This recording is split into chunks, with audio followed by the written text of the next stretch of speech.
Hello, good evening and welcome ladies and gentlemen to another round of absolutely brilliant battle and action in the one and only SimRacing International GTE Championship Season 2 as brought to you on the premier sim racing platform available only on PC known as iRacing. We're here today to take a look back at all the racing action as if it were live from round number 7 of the championship. But where exactly have we made our way to today? We have made our way back to the USA and in particular to the state of New York for the one and only Watkins Glen International. Opened as a permanent road racing facility in 1956, this circuit is arguably the revival place of road racing in the US of A post the Second World War, and it's easy to understand why since its opening it has been a circuit that has drawn many a crowd from not just on the national side but internationally as well. And its core is an 11 corner layout. This layout of course being the most recent addition, the boot layout to the circuit, all the way back hailing to the 1980s, and at its core 11 sweeping bends. No hairpins, no heavy braking zones per se, it's all about carrying momentum from corner to corner and straight to straight, and that's what makes one of these circuits arguably the arguable what is king of the need for speed, as our drivers will need to try and carry every mile an hour they can coming out to each every corner and onto the straightaways.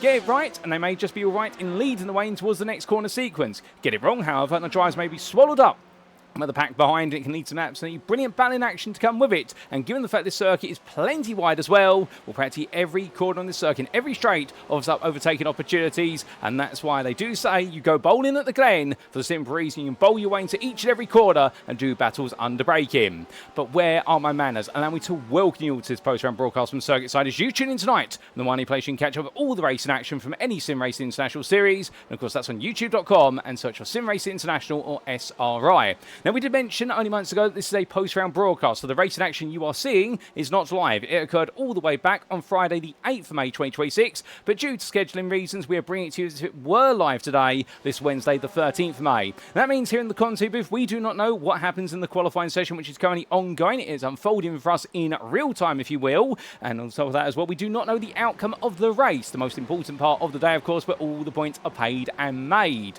But in the content booth, you have myself. My name is Paul Walsh, and I will bring you all your racing action as it unfolds, and I'll be covering your entirety of the season here in Season 2 of the GTE Championship, and what a season we've had so far, and we've still got plenty more to come, and with 4 rounds left including this one, well, it's only appropriate to bring you up to speed with the story so far after our 6th round of racing, and how a very tricky day at the Circuit de Spa-Francorchamps has certainly served to switch up the championships across all 3 of our classes, and of course not just in our Drivers' Championship, but also in our Teams Championship. So without further ado, let's play the reel and bring you back up to speed.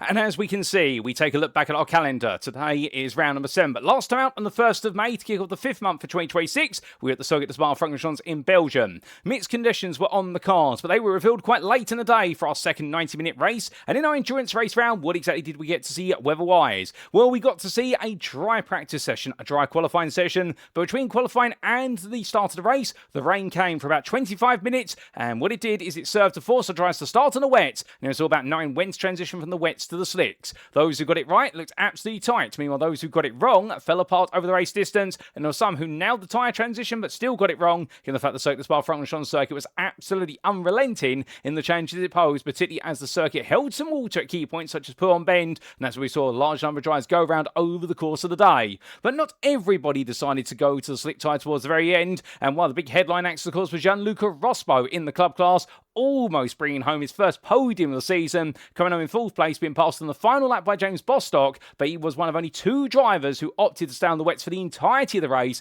and while the gamble almost paid off for a podium, but it didn't quite work out, and we also got to see a similar strategy being used, I believe, by none other than Mikhail Salkuni. However, outside of strategies, whether they worked out or not, who exactly were our headline takers when it came to the winners? Well, we got to see firstly Philip Ansell in the Pro class take another win, his 5th win of the season, bouncing back after a difficult previous round at Daytona. And well, of course, at Daytona, the mixed conditions there really threw many for a loop, including Ansell himself. But what we got to see from Ansell was an absolutely brilliant drive at Spa-Francorchamps, taking pole position by just over 2.5 tenths over a very impressive 2nd place lap from Mark Hutchinson, where it all went wrong for Mark Hutchinson early on in the race by a huge shunt going onto the Kemmel Straight. Well, for Ansell, he stormed away at the start to open up a massive lead ahead of Wilson Liu. And when it did come to the pit stops, well, you got to see 2 stops from Philip Ansell. The first one, lap 21, was to simply come in, put some more fuel in the car and stay on the wet tyres. And then 2 laps later, given he had such an advantage, he opted to come back into the pit lane once again and put the slick tyres on, return to the lead of the racing and just run away to take what was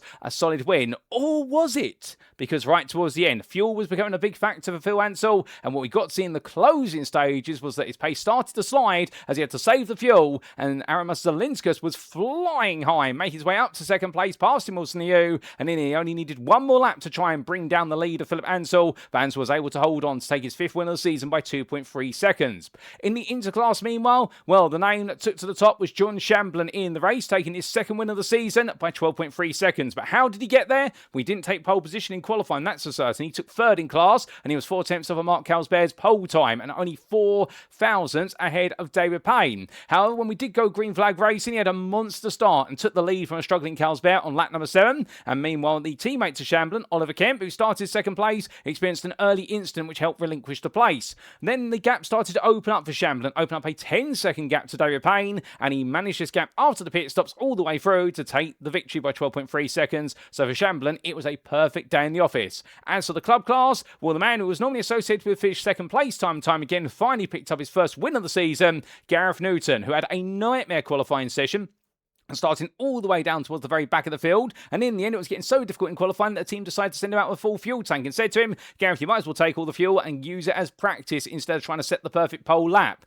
And well, to be fair, he was rewarded for that experience, because after starting 12th in class, with all of his rivals making mistakes or struggling in the wet conditions and the transition to the drying conditions, well, we got to see Gareth Newton take the lead on lap number 10 after Mark Kent's spin coming through Pullen Bend. And after that, Newton drove a very steady and gradual race to take his 1st win. He was the only club driver to finish on the oval lead lap in class. So definitely a huge headline grabber that. And of course, one of the big headlines as well, Full Tilt Virtual Motorsports, Mark Kent, also Nathan Healy, and what we got to see Dwayne Hoffman, all at different points in the race, succumbing to difficulty, but still keeping their heads down and pushing on. But Gareth Newton looked absolutely untouchable over the race distance. Indeed, like in the story of the tortoise and the hare, well, definitely Gareth Newton seemed to be the tortoise in that situation, putting all the hares to despair. But now we come into round number 7 for Watkins Glen, and indeed, this is going to be a more straightforward day. We have got sunny and cloudy conditions expected, not a drop of rain in sight. And then after this one, well, we've got the question mark of what the weather will be at Interlagos in a week's time. We'll have to wait and see on the 15th of May what's to be there for round number 8. But let's stay in the present and continue to bring you up to speed with the story so far. And well, coming on to our championship standings after a grand total of 6 rounds of racing.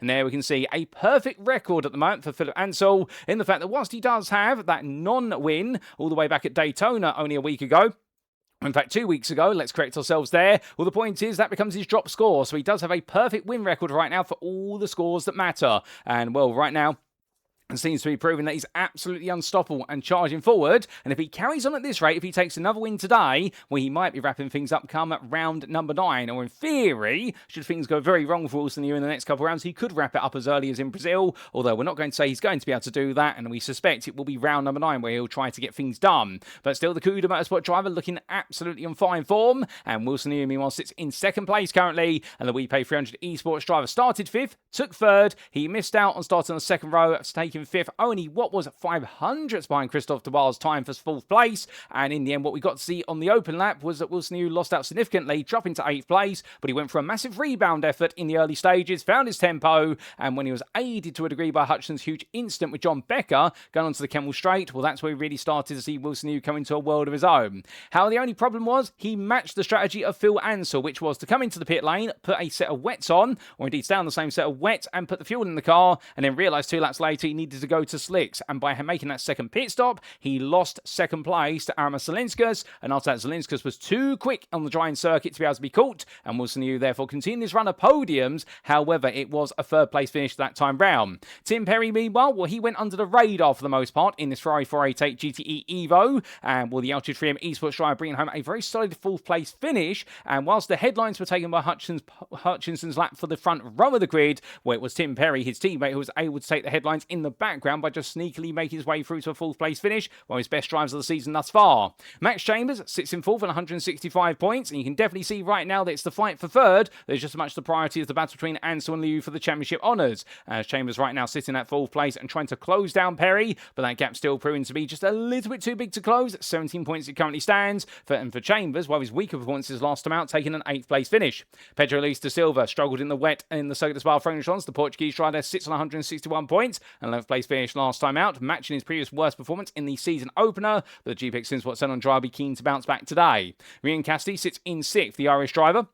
And a decent day in the office, although a couple of slides and a couple of slips, but still he didn't fall too far down. He sits in 6th on 152 points, 3 ahead of Joris Peters Veeb. The GPX Simsport Zen on driver, much like Pedro Luis da Silva, struggled, and the two teammates there definitely finding the wet conditions did not suit their Porsche 911s. And as they get ready to take on today, well, they'll be hoping these more stable conditions will favour them more so.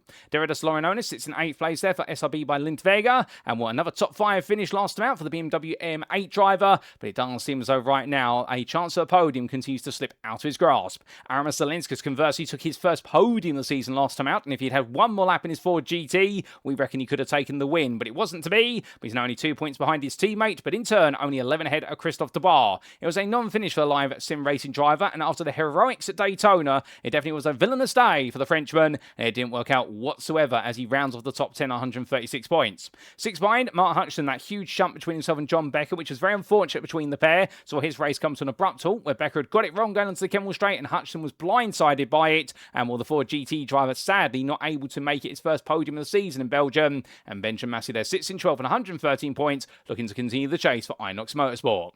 Then to the interclass we go, and here we can see in our intercategory, it is Jordan Chamberlain who leads the way for Concord Motorsport, and right now definitely continues to look impressive out there in the fact he's moved into lead for the first time this season, ahead of Mark Carlsberg, and that second win of the season definitely helping out considerably. However, the flip side of the coin must also be considering the fact that Mark Carlsberg right now cannot seem to find that second win, no matter how hard he tries, and bad luck striking once again in Belgium, in the fact that whilst he took pole position by just over 2 tenths ahead of Oliver Kemp, he seemed to increasingly struggle as the circuit started to dry in the opening stint, and it was that struggle which really held him back. And a few subsequent instances later in the race, as he went to go to select, saw him receive a black flag drive-through penalty for instant points. It demoted him down to 8th place, and that's where he would finish. And the Kudo Academy driver right now surely has got to see that bad luck go away. I don't know how many ladders he's walked under or how many black cats across the street in front of him, depending on if you're superstitious or not, but definitely right now for Mark Carlsberg, I wouldn't recommend buying a lottery ticket. But still,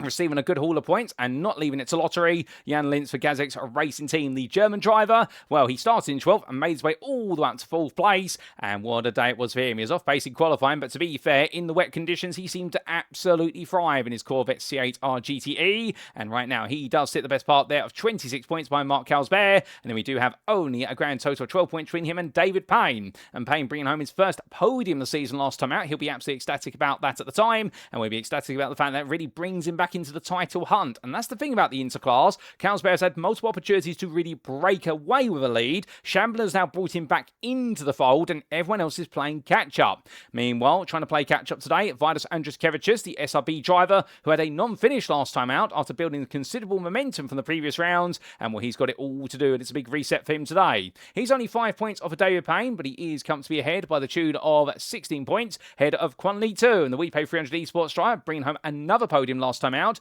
and definitely seems to be in these longer races, in these mixed conditions races, you can't count out the Chinese driver. He's definitely very impressive and keeping his head down. Flavien Thierry will for Valent Racing Team. If it all went wrong for John Becker, it also went wrong for his teammate at Spa-Francorchamps, where a huge shunt ended his day prematurely, and he's now only a single point ahead of his fellow countryman for live sim racing of Olivier Granier. Then we do see Victor Chamorro in 9th place on 120 points, 14 ahead of John Ludbrook, who after his podium at Daytona saw things reset to the back end of the top 10 for GPX Simsport Zenon, and it's Kevin Smith and Sebastian Schwerdtfeger who complete your top 12 currently, but Schwerdtfeger looking rather quick at Watkins Glen today based on the practice session in the build-up to qualifying. Then we come to the club class standings. And here we can see that right now, leading the way, Gareth Newton with his first win finally on the board. The GPX SimSport Vertex driver with 3 seconds in the first. He now has an advantage of 44 points over James Bostock. And will Bostock, of course, bring home another podium last time out, stealing it away for Gianluca Rosberg on the closing stage of the race. And will hold in second right now, knowing he's still got a chase to go. It's now further 6 points to Dwayne Hoffman, who in the end did take home that second place, of course. And therefore, we're not putting down the Full Tilt Virtual Motorsport team, but I think he was hoping perhaps for the win. But Gareth Newton was just able to gradually get away, and for Dwayne Hoffman, he was the representative of Full Tilt Virtual Motorsport, was able to get it home, and what a drive it was for him in his BMW M8, and once again, not having the best of qualifying performances, but putting it all together in the race, and that's where it truly mattered. But where was his success? It was the demise of his teammates, Nathan Healy and Mark Kent, both having struggles, and particularly for the Irishman, not quite going forward, but going backwards gradually over the race distance, now to retire, and for Mark Kent, when he seems to be completely in control and on course to make it his 4th win in a row, and of the season, it all fell apart, and sadly for him, he was out of the race. That was your top 5, and then the further 4 points won Gianluca Rosberg, a critical 4th place, his best result of the season for DB Motorsport, moving him forward. And then we do see John Beckett in 7th place there for Valence Racing Team, 2 non-finishes back-to-back right now, and definitely his championship charges coming off the rails. Jason Innes, Brian Beardsworth and Mikhail Salcuni complete the top 10, and the gap between the trio there stand at the best part of only 11 points, and behind the Verano Esport with Edge Overlay Strike, it's Marcus Clayton, who had a non-finish as well last time out, and there's the best part of 27 points separating the two of them, but it's only 3 points between Clayton and Andrew Fellows, who completes the top 12 in the club class. As for the team's championship, here we can see the story right now is one whereby it is currently none other than Full Tilt Virtual Motorsport leading the way. But their lead that they did have has been completely slashed down to a single point over Coup du Academy, who by comparison have closed the gap thanks to the second place finish in the interclass by David Payne, but also aided by the misfortune for the Full Tilt Virtual Motorsport team, whereby Hoffman's second place being offset by the non-finishes by Healy and Kent. So we'll have to wait and see how this all balances out. However, one also thing is noticeable in the fact the top 2 have still got a bit of a gap to Coup du Motorsport, who are also having their own challenges, if you will, with Philip Ansell on a brilliant day, but Isaac Fairweather and Jaden Innes not, where it does mean right now they continue to sit in 3rd, and they'll be looking to try and close that gap to the top 2 where they can. In 4th place, Concord Motorsports, they're only a single point behind. There's a bit of symmetry there in the fact the top 2 separated by a single point, and then the next 2 teams separated by only a single point. And Concord Motorsport really on the rise right now. We pay 300 esports. They've moved from 6th to 5th as well, now to 434 points. They've just slightly edged ahead of GPX SimSport Vertex, who in turn have jumped all the way from 9th to 6th with a very happy day in the office for the team, particularly with that first win for Gareth Newton. GPX SimSport Onyx conversely now fit in the middle of the GPX trio, whereby they have moved into that 7th place once again. It was a decent round for the team, particularly with Bostock taking the podium, and also a top 5 for Andrew Fellows. And then we do see GPX SimSport Xenon by comparison. They slipped slightly down into 8th place there on 408 points, and while their story falling from 5th to 8th was a tough round with limited points scored for the team. Valent Racing Team, well, understandably no points scored whatsoever, so it drops them from 8th to 9th for a double retirement, and SRB sit in 10th place currently, holding on for Taos Fosberg and Vidas Andruskevicius on 331 points, but do keep in mind in 11th place, not shown on screen, is Altitude Frame Esports. They've slipped slightly away from the top 10, 19 points behind, although Tim Perry's solid 4th place, contrasting with Hutchinson's retirement, really enable them to stay on the coattails of the top 10, but they've got to be careful of the fact that Live Sim Racing are only a further 5 points behind in 12th place, so therefore we are continuing to see teams jump in and out of this top 10, or at least be on the periphery. But of course, we're up to speed with now with the standings. Let's tell you a little bit about our host circuit for today. And as we can see, it is none other than the Watkins Glen International's boot layout. Located in the village of Dix in Schuyler County of the US state of New York, this circuit spans the best part of 3.45 miles or 5.55 kilometers, depending on your preference of units, but what never changes the number of corners, 11 in total. And a huge thank you to iRacing.com.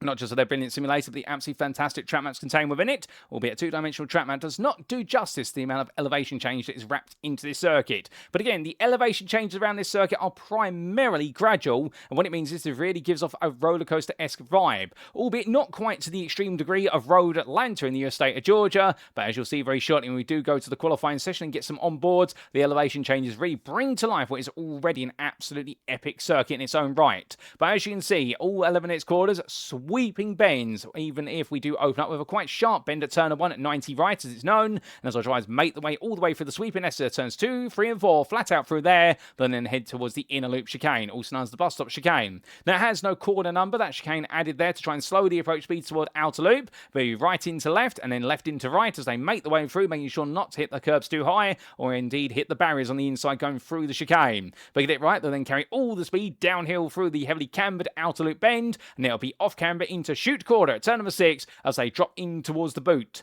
And then making the way out, they'll go into toe corner at turn number 7, a very aggressively cambered corner where you can really abuse the late braking and also make sure to get on the throttle as soon as possible as the drivers will power the way out and make the way down the back straight of the boot in towards heel bend at turn number 8. There they'll come through the right-hander and make the way quite rapidly uphill in towards turn number 9 as they re-transition their way back onto the classic course, and they'll be into the left-hander at turn number 10 when there's plenty of runoff area should they get it wrong, but they will pick up an off-track if they do that, and then it's into the sharp right-hander at turn number 11 where they'll make the way out and have to avoid the barrier on the exit in order to complete the lap and do it all over again or to see the checker flag with at the finish line. But with that, ladies and gentlemen, let's not waste any more time. Let's make our way back to circuit side and see how our drivers are getting on with approximately 30 minutes of qualifying still in tow.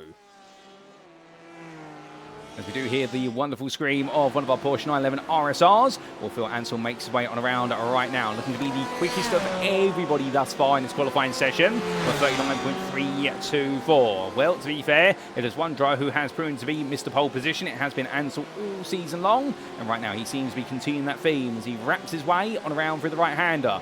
Heading up towards what we the left hand here, turn at number 9. What is the gap he has currently? Well, to Wilson Liu, this man here for We Pay 300 Esports, the Cougar Motorsport driver does have an advantage of 6 tenths almost, as Liu decides to tow to the pit lane. And meanwhile, in third currently is not another pro driver, it's one of your Inter drivers, and it's currently your Inter pole sitter, Vidas Andruskevicius. And with the Lithuanian driver looking very quick at the moment, only a tenth of Liu, but in turn he's only a 300th if that ahead of David Payne.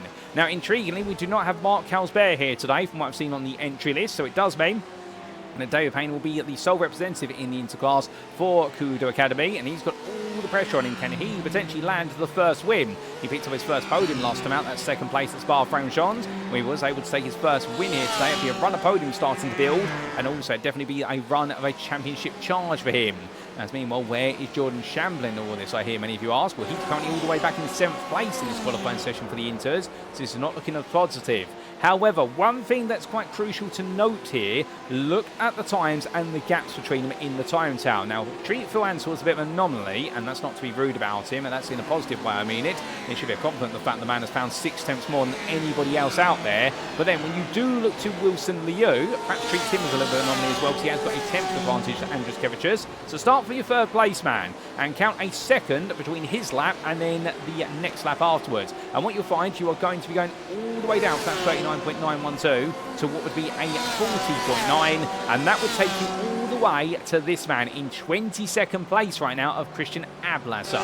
So the point being, everyone loves Watkins Glen, everyone's got plenty of experience for the most part of Watkins Glen, or at least most of our drivers will do, it's never safe to assume, but you've got a very tight field, and even finding a 10th right now inside that top 20 could jump you up the order, as that's not the way to find a 10th, that's the way to find yourself to the gravel trap for Christian Ablasser.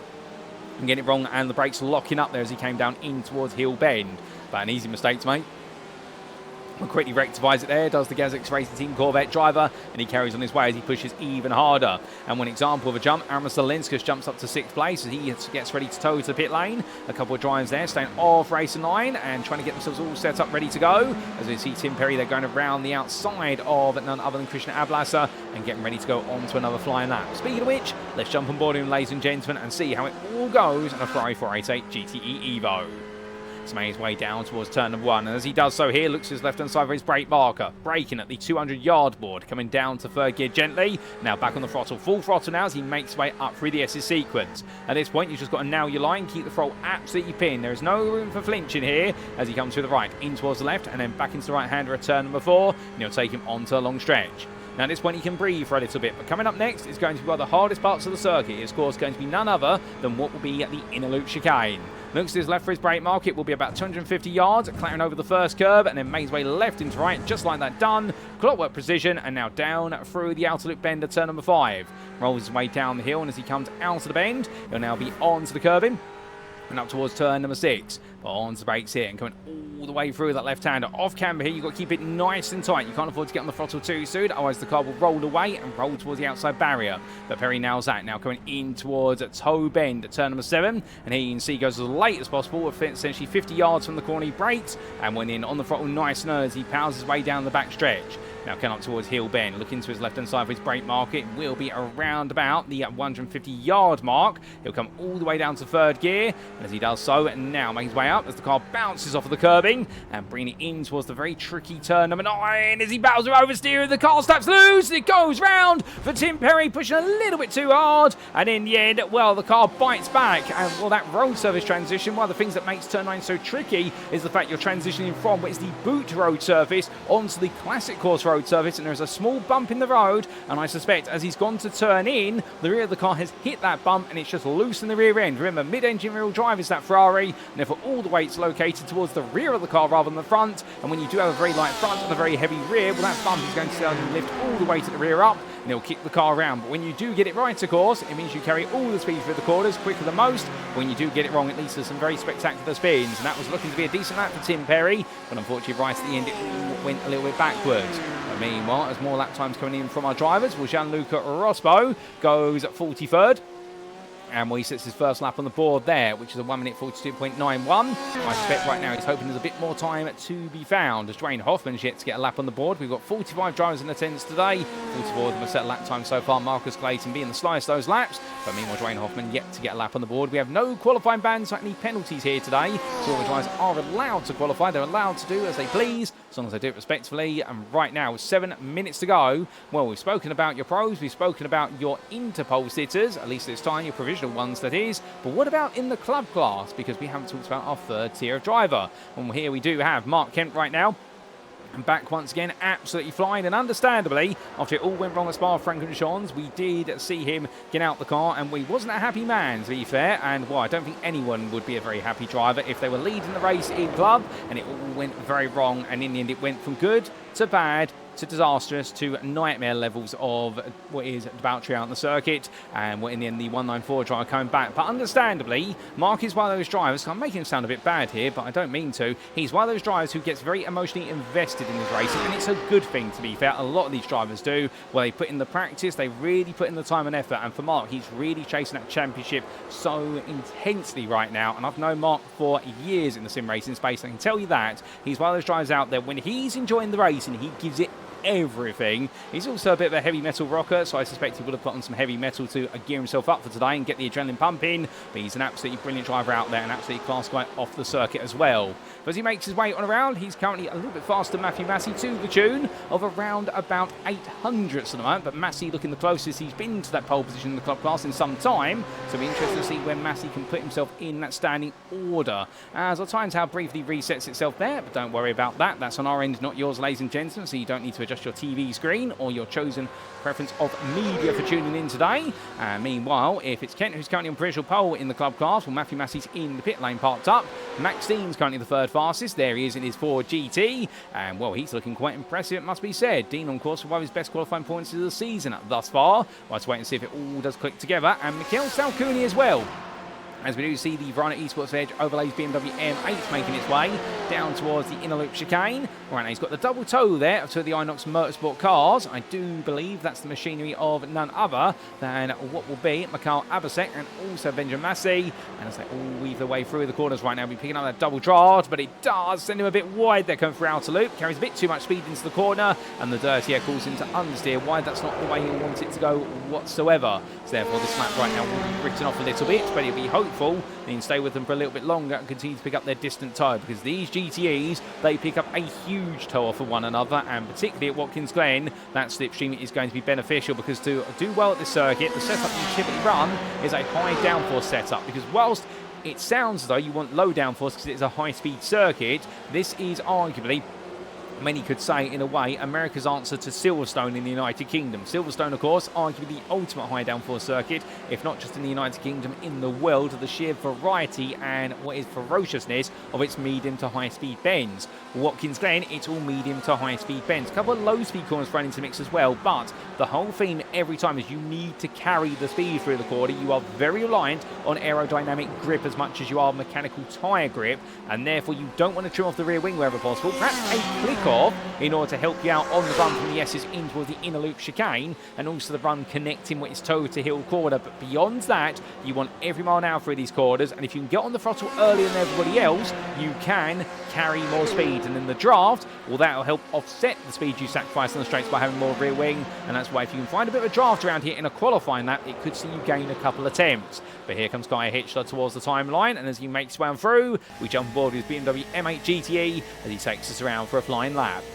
It's going down towards turn 1 here, currently in 19th place, translates into 12th place in class, that's being pro, as he makes way through turn 1. That was a lovely line through there. I mean, there was a blink and miss it moment touching the apex curve, and going up the hill through the S's right now, with the German drivers definitely had a bit of a up and down season so far. Although, to be fair for Leopard Esports, they've kept smiling all the way through, and as he gets ready to go on towards what will be the inner loop chicane, we'll have to wait and see what he can do here. Now looking over to his left-hand side, he'll be looking for the 300-yard board. That's really what they use their initial marker, and coming through there, and well, straight line it as much as possible. Indeed, very narrow approach there to the second part of the chicane. Now very tight as he comes through outer loop, back on the throttle at the midway point, and using all the runoff area now as he brings his way over to the right-hand side for the shoot. On to the brakes he goes. They're coming gradually down the gearbox from 4th to 3rd, and taking it nice and easy in those gear shift transitions as he now gets ready to bring it over to the left-hand side.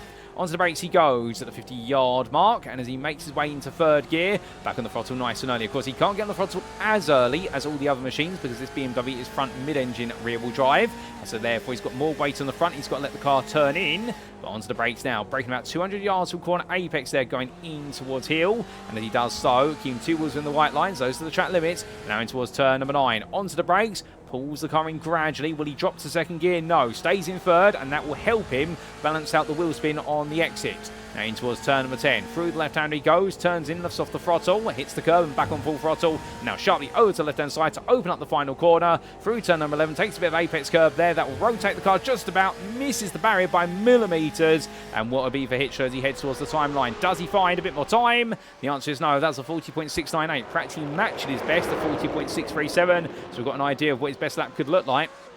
And for Kai Hitchler, the 310 driver, still more work to be done. Now, 1.5 minutes to go. Are there any drivers out there with some big surprises in qualifying? With Kevin Smith, this is not working out whatsoever for the Rhino Esports Edge Overlays drive. He's currently 40th place, and he's currently the lowest placed of your Inter drivers, 15th in class. It is not a happy day in the office. Also, James Bostock. Now, he has been struggling here today, from what we understand. In this qualifying session so far, he's aborted several laps due to spins and slides. And right now, he's all the way down in 42nd or 11th place in the club class. So there are 2 big surprises. Have we got any surprises in the pro class? Well, Max Wheeler is all the way down in 26th place in the Ferrari, which I believe has got a couple of Audi rings on it. Indeed, the Audi connection never goes away there for the three-wheeler racing driver. But Max Wheeler, lowest of your pro drivers right now, and you'll be feeling a little bit low for that. But also a bit of surprise out there in the fact that we do have what is still Vidas Andriskevicius and David Payne who are going to occupy that 2nd row. But as soon as I say that, well, a late improvement from Ryan Cassidy, and Cassidy has moved up to 2nd place. So Cassidy has found some time as the Irishman. Oh, goodness me, that goes wrong for Andriskevicius. Does he avoid the barrier?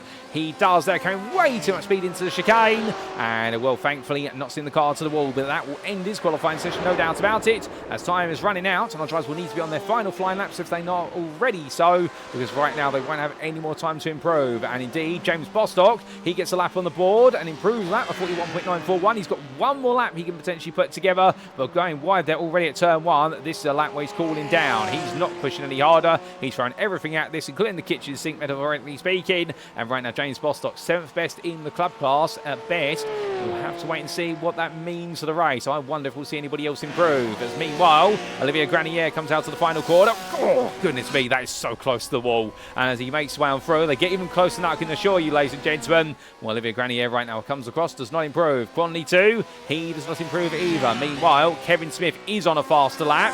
He's really going for this, is Kevin Smith. He knows he needs to get out of the danger zone here with regards to being in amongst the club drivers. Not because they're a danger to him, but the fact he won't have any interpeer to play with.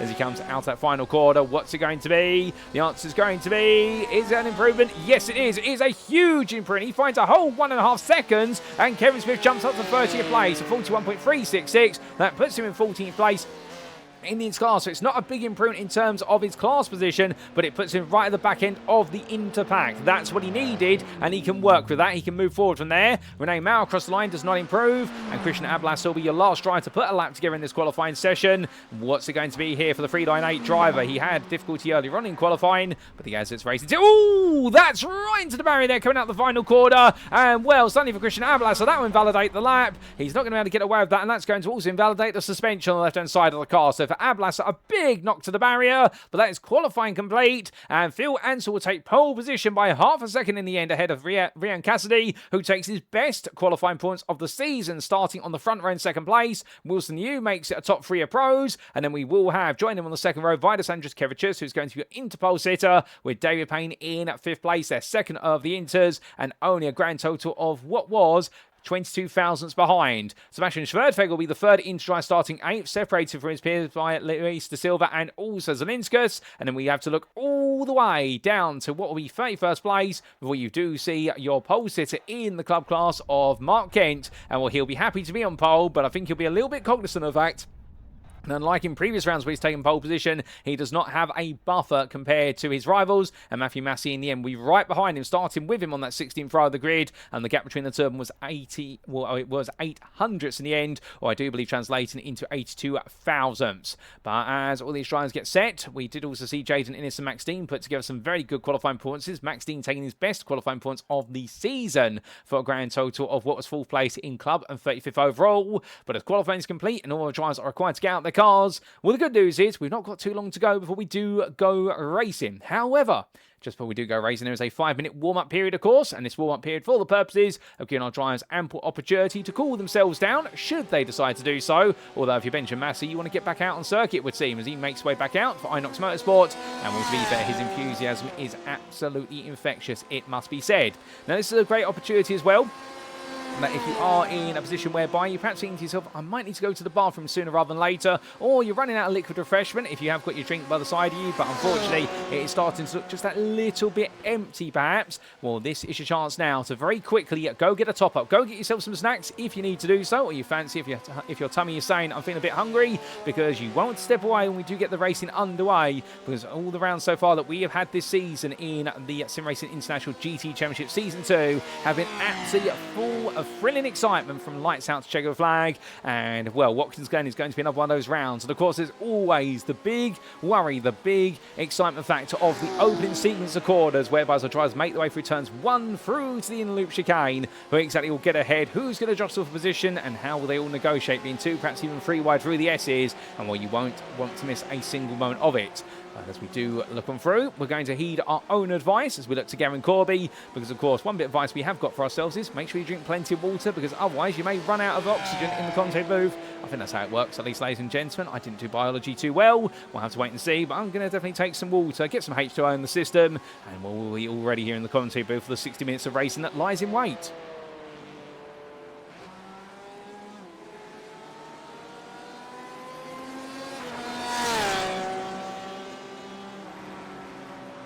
And while water has been acquired and it has been consumed, we've still got a little bit on standby should we need to do so. As Max Dean makes his way around, lovely liveried for GT. And I'll tell you what it reminds me of, that livery on the car for the privateer driver. It reminds me of, does anybody remember, and I think in fact he has got the logo on the side of the car, that I can promise you I thought of the logo before I've seen it on the car, the Valvoline logo, and with it I do believe the Valvoline liveries that were run on Australian touring cars, now known as V8 supercars, and I want to say this being in the mid-noughties. And the reason I'm thinking of that is, does anybody remember on the early consoles, particularly say the PlayStation 2 and also Xbox, the racing game Toka Race Driver? And I do believe one of the series you could compete in there was the V8 Supercar series, and they did have the Valvoline livery. Of course, Valvoline livery is not just being relegated to Australian machinery, but also being seen on the likes as well of NASCAR cars, particularly in the noughties and early 2010s, even today as sponsorship reasons.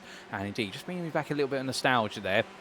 We won't draw on it too long, of course, but the series that we do have here, the GTE Championship, a bit of nostalgia as well, in the fact we are looking at cars that are no longer raced out there. They do have some of them GT3 counterparts that have replaced them, but of course these GTEs racing from 1999 through to 2023, although the cars that you see here were towards the tail end of the GT series lifespan, with the Ford GT racing from what was, I do believe, 2016 through to 2019, unless my memory doesn't quite serve me correctly. The Corvette C8R, meanwhile, racing from what was around about the mark of 2020 through to 2020, the final year, and the Porsche 911 RSR racing from around 2018 through to 2023.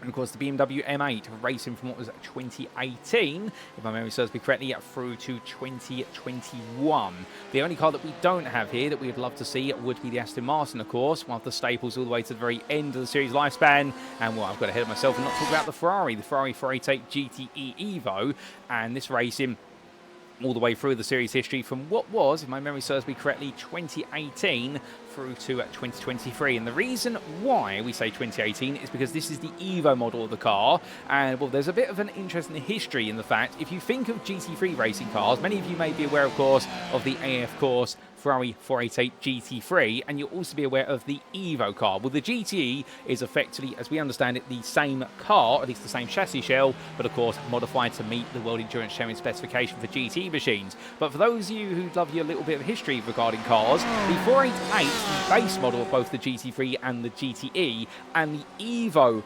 models, completely different cars. They are not the same car. Now, normally an Evo model refers to the fact it is the same car but with aerodynamic refinement. But Ferrari, when they did transition to the Evo car, if my memory serves me correctly, they actually built a whole new car from the ground up. But it was still a 488 car. It was still based on the road-going Ferrari 488. But because they'd rebuilt the car from the base up in order to better fit the regulations of GT3 and GT, they labelled it as the Evo model. But it technically was a whole new car. But without further ado, ladies and gentlemen, it's a whole new day of racing today, as we do see our drivers now make the way for the circuit and indeed back into the pit lane before they head out onto the grid, because it is time for 60 minutes of racing action here in the US of A. It's the US state of New York, and it means it's time for us to go bowling at the Glen. So as our drivers make their way into position on the grid, who is going to strike it lucky and who, meanwhile, is going to find themselves leaving it all in the gutter? Well, here we go, ladies and gentlemen, as our grid lines up as follows. So round number 7 of the SimRacing International GTE Championship Season 2, brought to you on iRacing. And Phil Ansell takes pole position for Coude Motorsport. He'll be joined on the front row of the grid by the Irishman of Ryan Cassidy, and the Team Endurotech driver will be absolutely ecstatic about taking his first front row start this year, and we look forward to seeing what he can do from that point onwards. Wilson Liu starts in third, we pay 300 esports. Normally the second place man to Ansell, but today Cassidy has stolen his spot on that front row and he'll want it back as quickly as possible. Cassidy missed out on pole position by what was 5 tenths, with Liu meanwhile missed out on second place by the best part of 600ths, and it was then a further 10th back before you do see your interpole sitter of Vidas Andruskevicius, the SRB Motorsport driver, putting together an absolutely brilliant pole lap there in class, and David Payne only 300ths behind, if that, for Coude Academy. So that's your top 2 of the interclass. Then we do have Pedro Luis da Silva starting in 6th place for GPX Sport Xenon, and he was only the best part there of what was 600ths behind David Payne. But in turn, he was 600ths faster than Aramis Zalinskas for SRB Motorsport by Lint Vega. Always keep your eyes out for him because he's a very quick driver when he nails it. Behind the Lithuanian, it'll be the 3rd place Interstarter of Sebastian Schwerdtfeger, and the German driver there having his best qualifying performance of the season, just ahead of Tim Perry for Altitude 3M Esports and Max Chambers for Concord Motorsport. Outside the top 10, in 11th place, it's going to be Joris Peters-Veen for GPX Sport Xenon, head of Victor Shimura, the Enosis Esports privateer, once again impressed in qualifying with 4th place in the interclass. Behind the Spaniard, it'll be the neighbouring Frenchman of Christophe Dubois for Live Sim Racing, ahead of Benjamin Massey for Inox Motorsport. Massey started to find some qualifying pace, it would seem. That's one of his best performances in qualifying so far this season. The Briton will be followed up by Justin Noel, continues to move forward in the ranks. 5th place in the interclass is where he starts today, and he'll be joined on the 8th row by Rene Maurer for Live Pit Esports. Then we do have Sammy Alex started 17th for the privateer and joined on the 9th row by the Inter-Championship leader, Jordan Shamlin for Concord Motorsport, who didn't quite put it together in qualifying. What can he do in the race? Kai Hitchler starts 19th for Live Pit Esports, ahead of Chad Henson, who completes your top 20. And the Turbo Rennsport Drive will be followed up by 21st place starter of Devidas Lorenonis at SRB Motorsport by Lind Vega. Gazix Racing Teams, Christian Ablasser starts 22nd after his struggles in qualifying. And it will be Quality 2 if we pay for Esports, 23rd on the grid, ahead of Jan Lintz for Gazix Racing Team. Olivia Granier starts 25th for Live Sim Racing, ahead of Max Wheeler for Free Reader Racing. And then we do have Mikhail Abasek for Inox Motorsport and GPX Sport Zenon's John Ludbrook line up on the 14th row. Row 15 to complete your top 30. It's Clyde Vella for GPX Sport Vertex, ahead of Kevin Smith for Rhino Esports via Edge Overlays. And outside the top 30, starting in 31st, it's going to be a club pole sitter of Mark Kemp for Full Tilt Virtual Motorsport, and he'll be joined on the 16th row by Matthew Massey for Spectra Racing.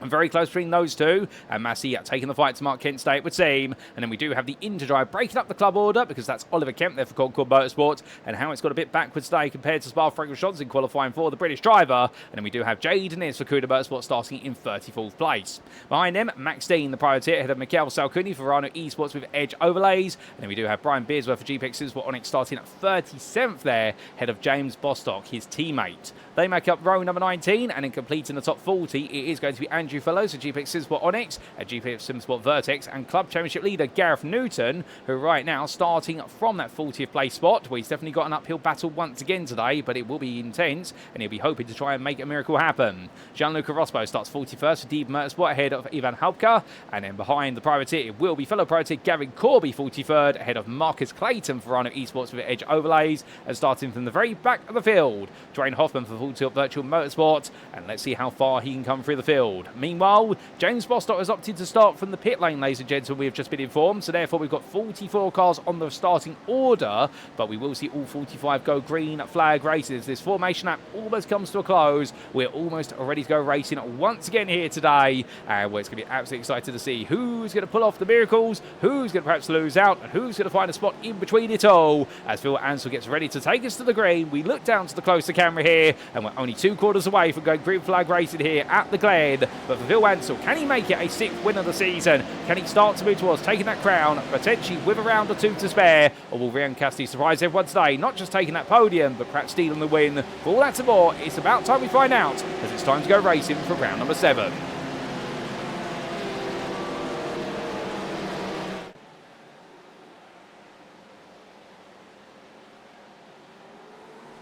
And it's lights out and away we go for 60 minutes of racing action as the drives roar the way down towards turn number 1. We're seeing the rear end of the field, plenty of fighting going on already as all the drives make the way through. But as they do into that braking zone, we look to distant view and all the drives safe up through the opening few corners. And it seems like everyone's got away quite safely. But we now look back to the closer cameras here. The blip's too far away. And as they all cut the hill this time, oh, into the barrier there. That's going to be Renee Maurer into the wall. And he's going to be ping-ponged there by another car. And as he brings it back onto the grass there, when the end he's unfortunately just a passenger machine, everyone reacts as quickly as they can, and most drivers, to be fair, have made it through the chaos. But Mark Kent, I think, has been caught out. Matthew Massey's been collected. Massey goes round. Kent's definitely been caught up in it all as well. And the Spectre Racing car drops down the order like a stone. So into the club lead goes Max Dean. So Dean's taking it over as they roar the way through into the chicane. And right now, as he drives going through, it's definitely been a challenging start for so many. Gianluca Rospo loses out as well, but he's trying to tuck onto the back there of Marcus Clayton. But for the most part, the field have made the way through. We've had a few casualties, but meanwhile, whilst we've lost some further down the order, we've still got plenty of fighting going up the order as Phil Ansell, well, in fact, hold up a second, the Cuda Motorsport drive drops all the way down the order. What's happened there? He was leading, suddenly he's down to 12th stroke 11th place as he battles his way back around the outside of Victor Chamorro. I'm not quite sure what's happened for the Swede, but he won't be smiling right now. We'll have to see what happened. We'll get a replay what we can as he tries to fight his way back forward. But to be fair, we know that when the going gets tough, Phil Ansell definitely gets going. As he makes his way up the hill, well, being bottom in front of him, Tim Perry. Now, Perry's had a decent start, moved from 9th to 7th already. Max Chambers hot on his heels, and Chambers goes round the car, slides to the side, and then he goes to rejoin, but everyone does very well to react there. Well done to everyone, including Max holding his brakes. And as he makes his way towards turn number 10, it's been a dramatic start to the race, but goodness me, could have been more dramatic as that's David Payne. Payne's in the lead of the interclass, and where's the man who started with him? Well, right now, Vitus Andres Kevicius is behind. You can see him then, his Porsche a little bit further back. Don't be confused by the other SRB by Lind Vega car, Vamos Salinskas, the Ford GT behind. He is a pro driver.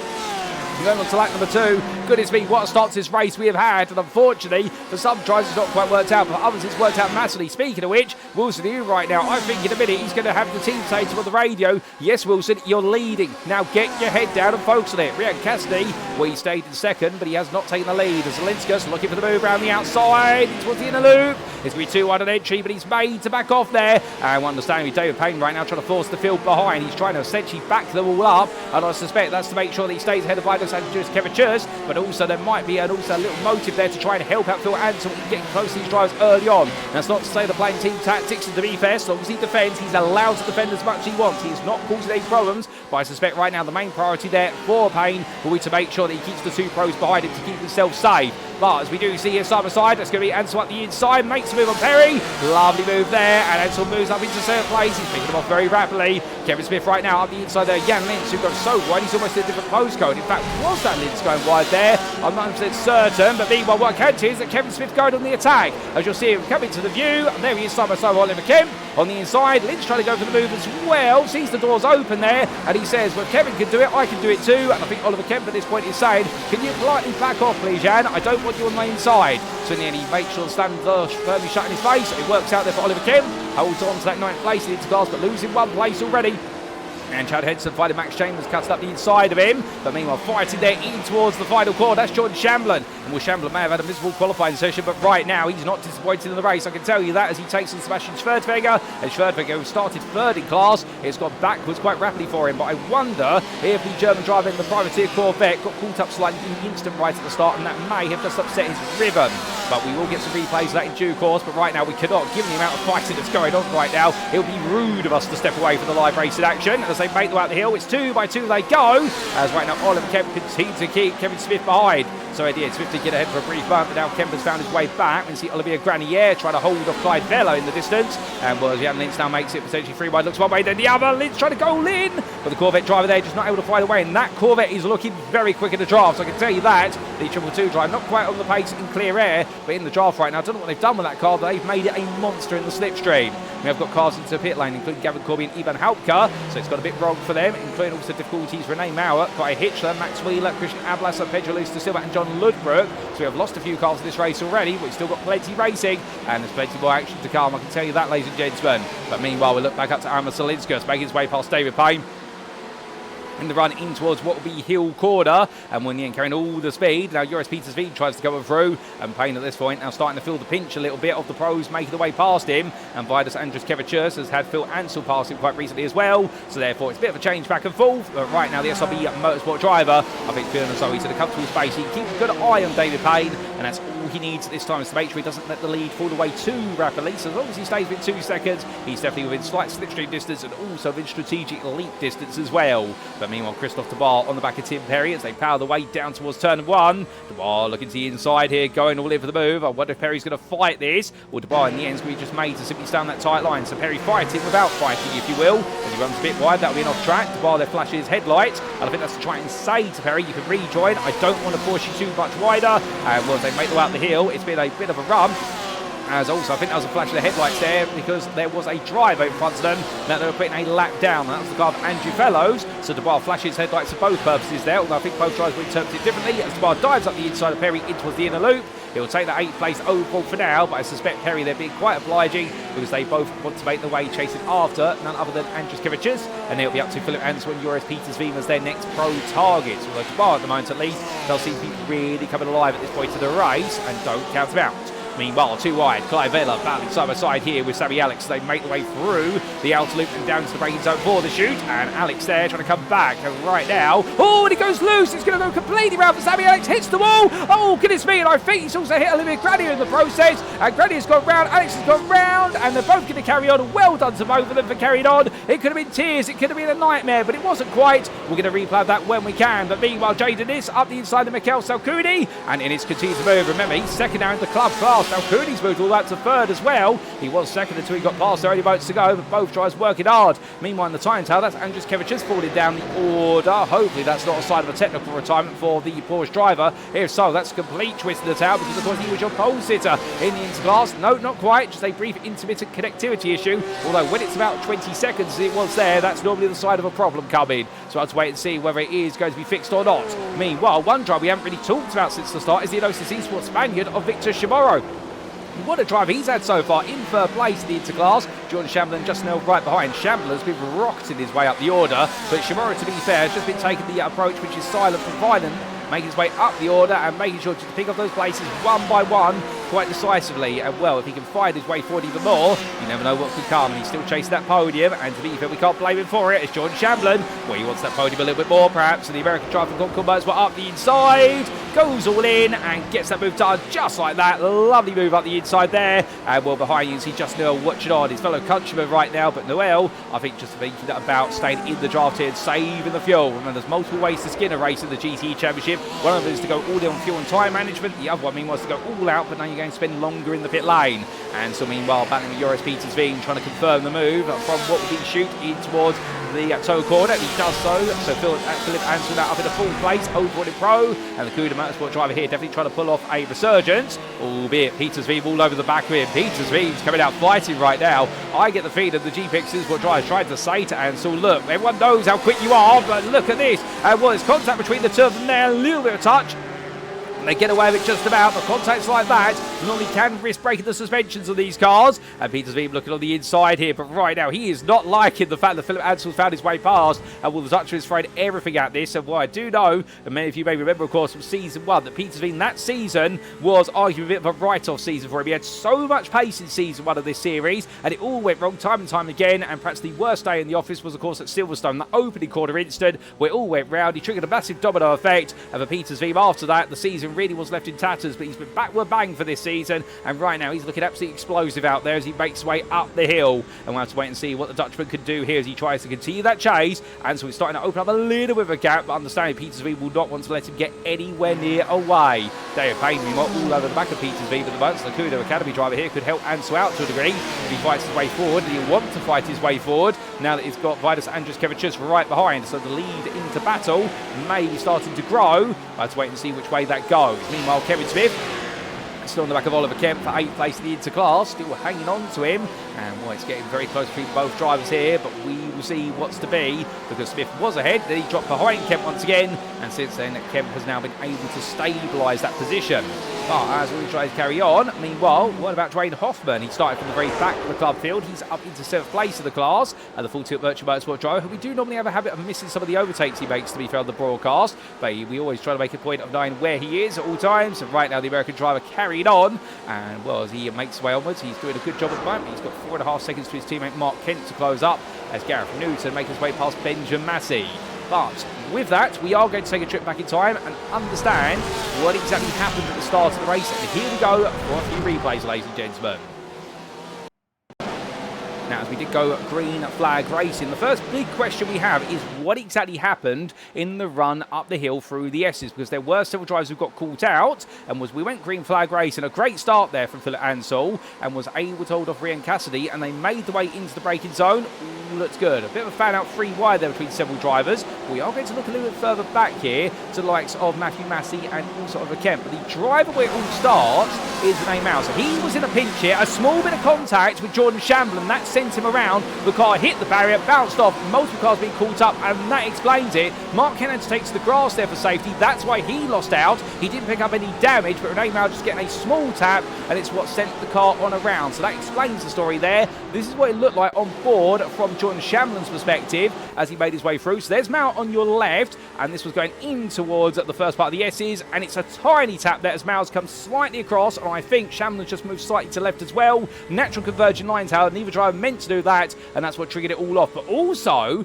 who was that into the barrier a little bit further up the road? Well, that's an odd one there, and I'm not 100% certain, but we take another look back.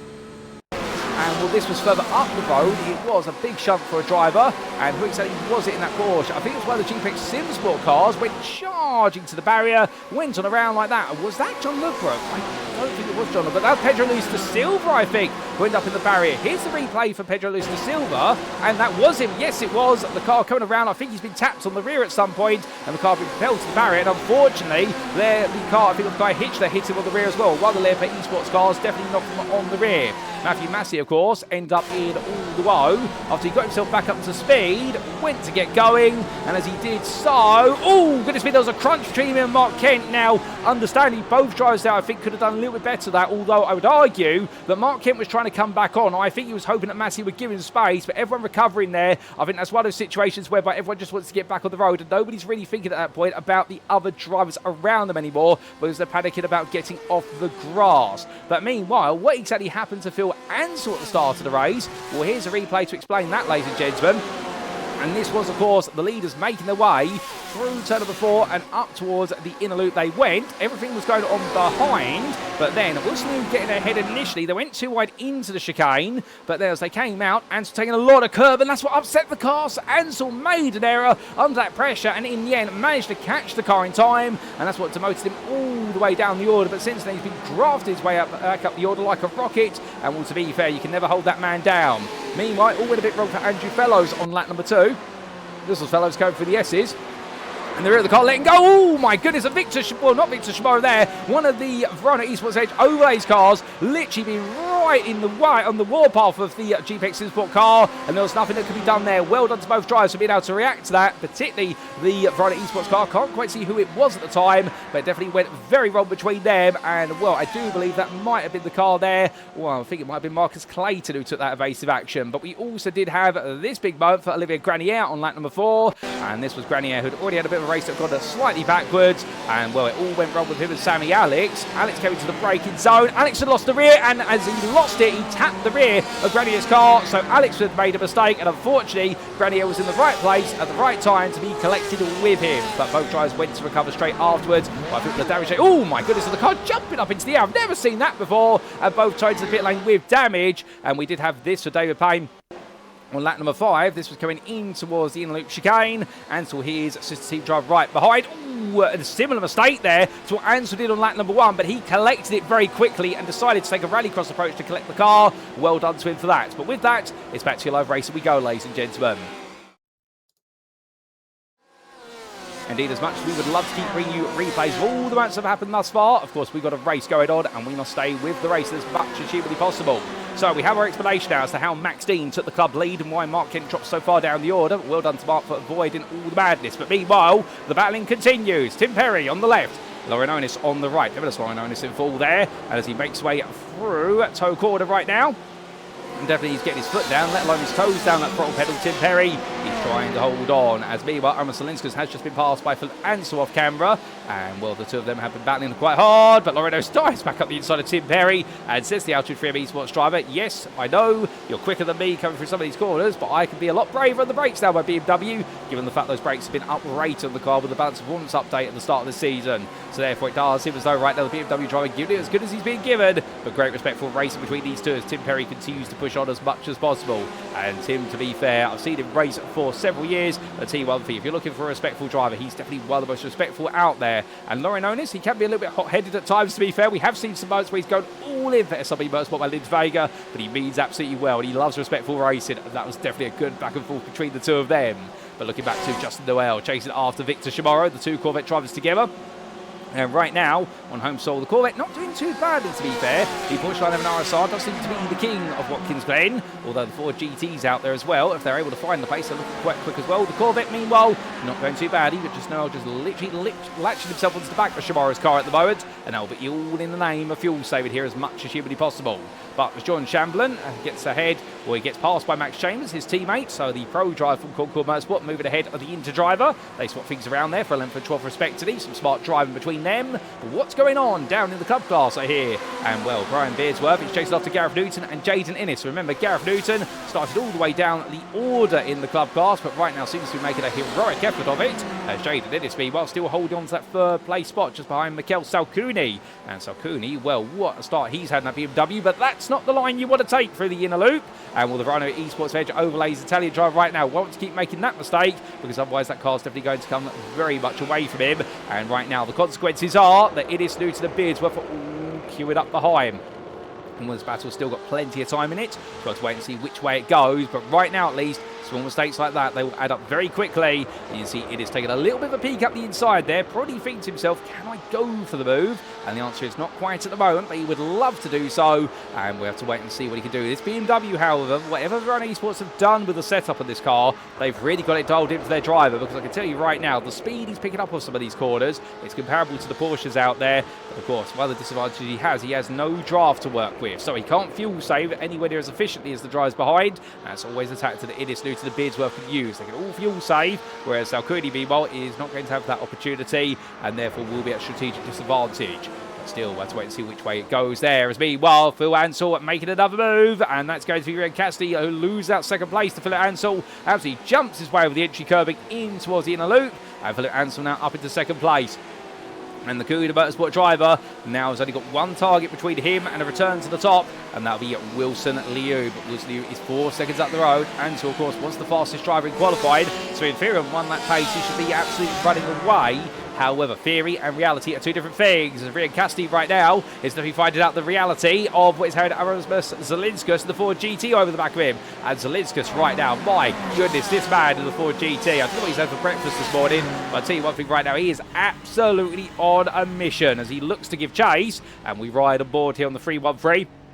And this Ford GT, of course, its strengths really are medium to high-speed bends. And, well, what is Watkins Glen full of? Exactly that. So now the Porsche as well, very good through the corners, given the position of the engine. The fact it does enjoy very good low-speed traction. So at the likes of toe and also heel corner, the Porsche is going to be a little bit stronger compared to the Ford GT. But it's through these medium-speed corners and a complete lap and also open up the lap. That is where the Ford GT is really going to fly. The only thing about this car is as well, it does eat into its tyres a little bit. It is a car where you've really got to dial in the setup, and there are a lot of GT Ford specialists in the SimRacing community. Indeed, perhaps the biggest specialist of them all. Many of you will know the name if you're a big GTE fan on iRacing. Is Michael Ross. He is an absolute expert at the Ford GTE. Indeed, if there's a man who can set up this car for success, it's him. But it does seem as though right now Armas Zelinskas, so the SLB Motorsport by Linz Vega team, they found their own success as well. And they make their way on to the stretch. He gets closer and closer here, little by little, but it's not going to be enough. He's going to just simply wait his turn once again if we do leave the on board.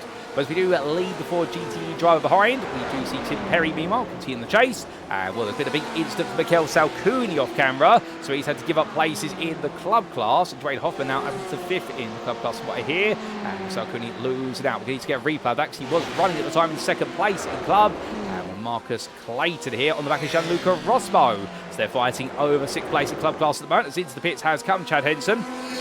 And Salcuni has made his way into the pit lane. So I suspect it's going to be for repair work and also for strategic work. We are into the strategy window. Keep in mind, of course, the fuel tanks that we do see in these cars do enable them to go the best part sometimes up to 50 minutes of racing in these 1-hour races. But Clayton here looking for the move of Rosbo. He's going to try to go around the outside. And, well, Rosbo's going to defend it nice and tight there. Clayton goes a bit too wide. He just about keeps her in track limits. Rosbo looks to come back at him. But then finds a face full of Corvette. And Marcus Clayton, we may have made a little bit of a mountain out of that, but in the end definitely got that done, as behind that is going to be the machinery catching up of Mark Kent. And Kent, of course, still trying to recover his way into this race after what happened on the opening laps. And right now the Full Tilt Virtual Motorsport driver with a lot of work to do, and well, of course, a bit of damage on that car as well after the contact on rejoin between himself and Matthew Massey, although innocent contact between both drivers. We must emphasise there, ladies and gentlemen, as we said earlier on, definitely one of those 6 to 1.5 dozen of the other situations where both drivers there will look back at it and think, okay, what could we have done better?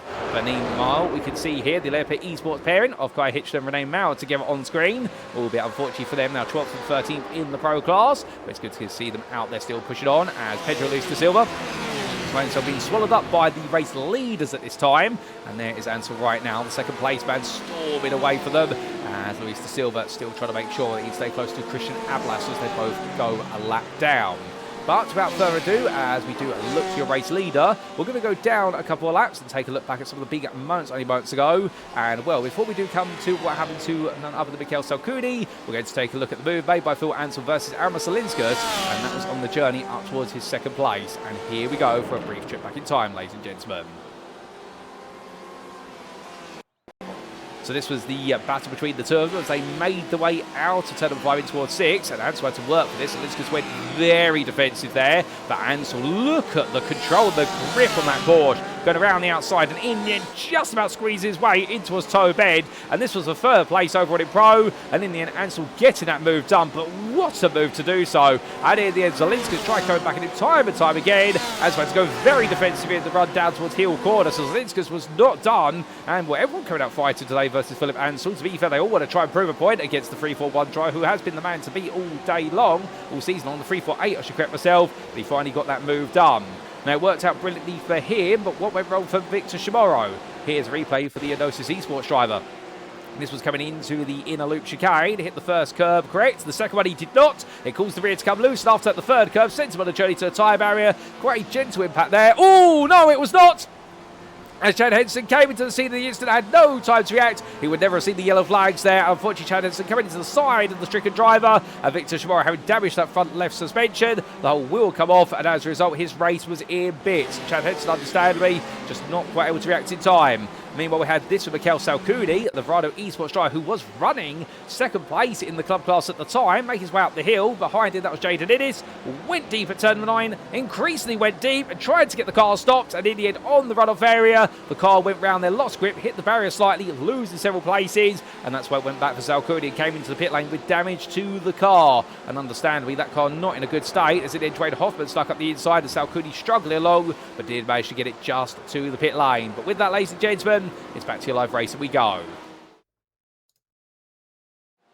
Now, as we do come back, a huge shout out to Arturo Mayorga for his brilliant software that enables us to be able to bring you these replays in a post-round broadcast, because of course we are looking back at a replay file from iRacing. Huge shout out to James Bostock for supplying this round's replay file, and understand if we didn't have that software, we'd not be able to take a look back at all the racing action due to technical constraints. But meanwhile, as Kevin Smith makes his way around the outside of Cronley 2, that'll be for 7th place in the interclass. Pit stops are starting to play out between some drivers now, so therefore that's going to be a full process in the fact that we might start to see an increasing number of pit stops come to the 4-8, particularly for those further down the order. But the typical game plan in the GTE Championship is you want to stay out as long as possible on that opening stint. You do not want to pit, because the size of the field, particularly if you're inside that top 20, means you're very likely to come out behind some drivers who've yet to pit, and then you've got to try and fight your way past them. And if they fight each other as well, you're going to lose a huge amount of time. But Kevin Smith making that move on quality 2, just like that, moving up into 7th place, the interclass. The Younglin's still watching on behind. They've got a 7-second gap to Mikhail Abasek, who starts at 11th in 10th right now. And the Inox Motorsport Ferrari drivers definitely had a few bumps and scrapes, but nothing too serious, as Clyde Vella keeps him close company, and Vella looking for an opportunity to make a move on him on the run. But as they head up the hill, we look back for the rear of the Slovenian driver, and as he heads upwards, well, right now, where's Vella going to go? He's going to go to the inside of the S's here. Here they go too wide. Abasek will go defensive then, in towards the right into left. He'll go outside to inside as his line. He's able to stay with Vella, but Vella's going to get ahead just about.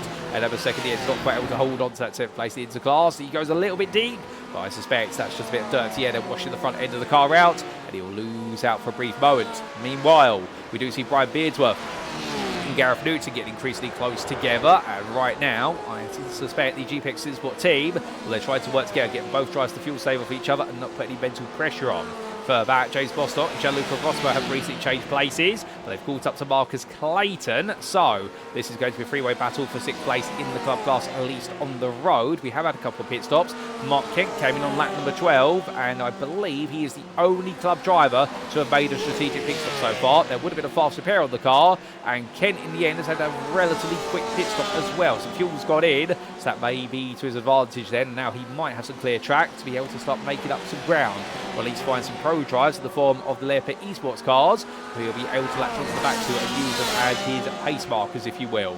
But Brian Beardsworth still giving the chase, and Gianluca Rosberg as well, as I do believe our overlay has decided to have a bit of a moment, ladies and gentlemen, so we're going to fix that in the background. We're going to carry on with the racing, but do forgive us as we do just make sure that we stay up to date with what's happening there, as our overlay will disappear for a brief moment. But don't worry, we still got the data we need to be able to tell you what exactly is going on and where. Speaking of which, this is Sebastian Schwerdfeger looking for the move on Justin Noel, and that is going to be for 4th place, as he is going to go all in for that. And well, Justin Noel does not fight it too hard there, lets the place go. But in doing so, well, Sebastian Schwerdfeger now will try and chase down Jordan Shamblin, who's the next man up the road. Here he is in the centre of your screen, and right now running in that 3rd place in the class. And we'll have to wait and see what the task is going to be for him as he tries to come through. And do bear with us with the overlay. It will gradually come back to life in the near future, which needs a little bit of time at the moment, understandably, to try and reboot itself. Well, Jordan Shamblin still holding on to that third place in the club class, but Schwerdtfeger definitely now trying to get that back sooner rather than later. Meanwhile, Christoph de Bar, he does sit there currently in 6th place in Pro, 7th overall. And that is Vidas Andruskevich just behind. With Devils Laurenis, Tim Perry, they're all in a 4 line. And he tries all together right now, looking very quick, it must be said. But understandably for Christoph de Bar, this is a situation whereby that pressure is building a little bit as he comes down towards turn number 1. But as he does so, we do get all of our information back there on the overlay. The reboot is complete. And Bar right now doing a brilliant job. However, Vidas Andruskevich and Devils Laurenis, the 2 teammates here, are going to almost go side by side for a brief moment. As we have had a huge incident for Oliver Kemp and also for Sammy Alex, and it's happened in parallel. I don't know if it's conjoined, but here we go then, 2 wide between these 2. And well, which of the SRB motorsport cars are going to be leading in towards the inner loop chicane? And the answer is going to be Lauren Ellis just squeezing through there. And I think they had to time that perfectly because otherwise Tim Perry would have been able to capitalise. But whilst this has happened, meanwhile, Irma Stalinskas has found his way past Rian Casti for 3rd place overall. Albeit, will Casti be able to find a way back as Kevin Smith comes into pit lane. As I look out my content booth window, I can hear the sound of his Porsche 911 RSR making its way on down. We'll have to wait and see what's going to put him in the preceding order. We're just going towards the halfway point of this race right now. Still plenty of time in the bag. Plenty of racing still to come between all of these drivers. Plenty more laps to be expected. As we do see, Rian Casti not quite able to find a move on Zelinskas, having to sit behind still. And now Zelinskas making that move happen. As we do look from them to Brian Beardsworth, still chasing Gareth Newton onwards. With Dwayne Hoffman getting increasingly close, in fact. And Hoffman right now really stripping time, hand over fist out of all the club drivers in front of him. The only driver that he's almost being matched by is the leader of the class, Max Dean. But otherwise, Hoffman right now is absolutely turning up a notch. I wonder whether right now Hoffman has been doing a huge amount of fuel saving and has now decided it's time to pounce. Well, as he gets quite close there, looking for the move around the outside. That doesn't quite work out initially as we show you the class standings. And this is the battle for 3rd in the club class right now. Newton, the lead driver, the Corvette in the distance. And then you do have here what is Hoffman all over the back of Beardsworth. It is BMW, 3 different manufacturers in 3 spots, which is always fantastic to see. As Rian Casti meanwhile comes down pit lane off camera. So the battle was 4th in the pro class and overall. He decides it's time for a stop. And Dwayne Hoffman right now still looking to go on the attack. Remember, of course, that absolutely incredible drive to the podium at Sebring in the season opener. And also the brilliant return to the podium at the Cirque du Spa-Francorchamps. Hoffman right now definitely one of those drivers who in the end really finding some magic out there. And he was saying to us in his previous interview at Cirque du Spa-Francorchamps, they do have effectively what is the 12th man, if you will, with regards to the team, if you are to use a football or soccer analogy. And well, he's going to tell us a little more about that if he does win the championship, I do believe. But here he goes, looking up the inside in towards turn number 1. Does he go for the move on Beardsworth? He's going to pull the trigger on it. Yes, he does. Hoffman goes all in. Does he get it done? And Beardsworth at the end lets it go. And Dwayne Hoffman up in a 4th place. Well, Gareth Newton's got a 1.5 second gap as a result of that small battle. But Hoffman right now seems to have an ace up his sleeve. And he's playing it down on the table right now as Brian Beardsworth tries to come back. But will he spoil the run here for Hoffman? We will see. As we see that Porsche getting closer and closer. In fact, looking around the outside, Hoffman is going to have to think about going defensive. But immediately Beardsworth comes back. And Beardsworth, the speed coming off of the S's there. Well, if Beardsworth is running less rear wing right now, or he's running a slightly taller gear stack, which is really amplified by what is the run of the car in the tow, well, it's definitely been shown there because Beardsworth taking a lot more speed than we would normally expect after that run out of turn 1, and Hoffman trying to go around the outside again. But the confidence that Hoffman has in that BMW in these corners, that is his strength right now. And well, given we are right in the midst of all the medium to low speed corners in the boot section of the circuit, well, I think Hoffman is able to fly, as notably Beardsworth there, much tighter entry line. We reckon then that Beardsworth might be running less rear wing on that car, and that may explain it. So he's got to take a tight entry line there. He's worried about the fact he's shedding off the front end downforce of the car, and indeed if he's running less rear wing by default, he won't have as much aero to work with, but that will explain why he was so much quicker on that stretch of the straight where the BMW normally is king. But meanwhile, whilst their battling goes on, we do look to the pro class, and this is Tim Perry and Vidas Andruskevich swapping places around. So Perry moves ahead, albeit that's on an inter driver there, but Perry making some overall progress. He tries to stay with Davidas Loinonis, and I think Andruskevich there just trying to hold it up his rival a little bit to help out his teammate if he can. But of course, there's fighting and then there's not, and it definitely was towards the latter end there in terms of not fighting too hard, because he's also got his own race to focus on, and that is with chasing down this man, your inter leader, David Payne, who I haven't really talked about recently. But the Kuda Academy driver still looking to be very much in control of circumstances at the moment. Although, again, Andres Kirchhoff has never really fallen more than 3 seconds away in this race. And Payne right now has been trying to make sure his pace doesn't overextend. He keeps it in a comfortable run. And definitely right now, this is looking to increasingly be a great opportunity here for him to take his second podium of the season and with his first winning class and bring himself right back into the championship fight.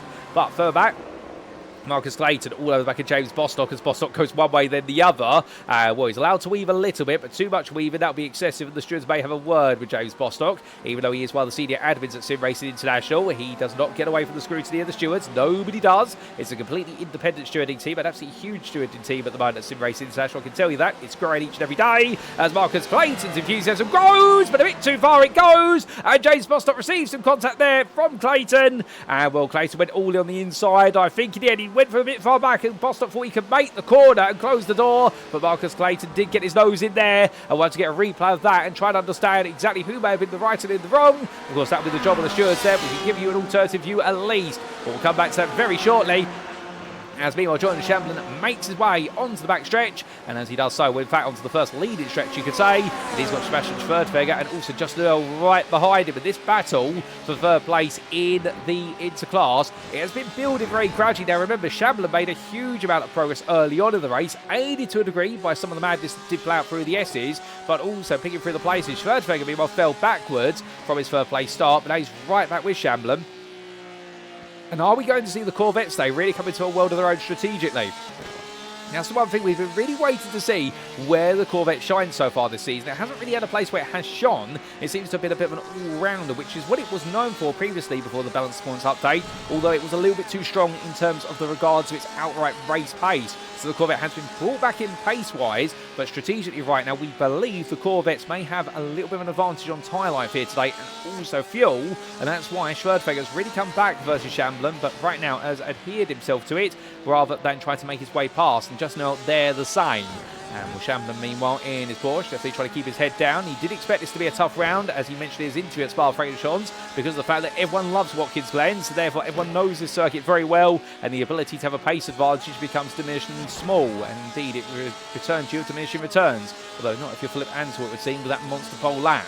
But as they make the way down towards turn at number 1, no change between these drivers, at least for now. But you can definitely see Schwerdtfeger and Noel staying right on the heels of their rival.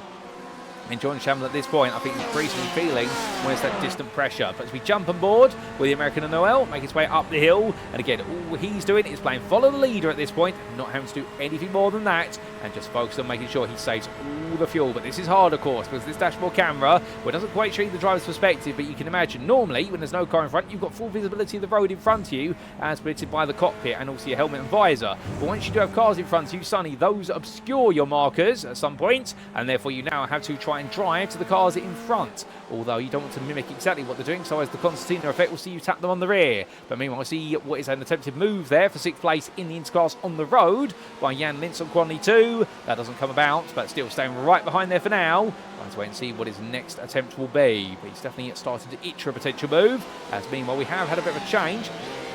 With Dodos and Loinones passed in Christophe Dubois, although I think it was Dubois making the move, and then suddenly they swapped back as Tim Perry, meanwhile, tries to go around the outside if Altitude Frame Esports. Is he going to be able to get that move done? The answer is no at the moment, but he's definitely built himself up to one as we do get ready to take a look back at some of the big moments many months ago, including what was, what was the move being made by none other than what was the machinery of Marcus Clayton, James Bostock, and how it went a little bit too wrong.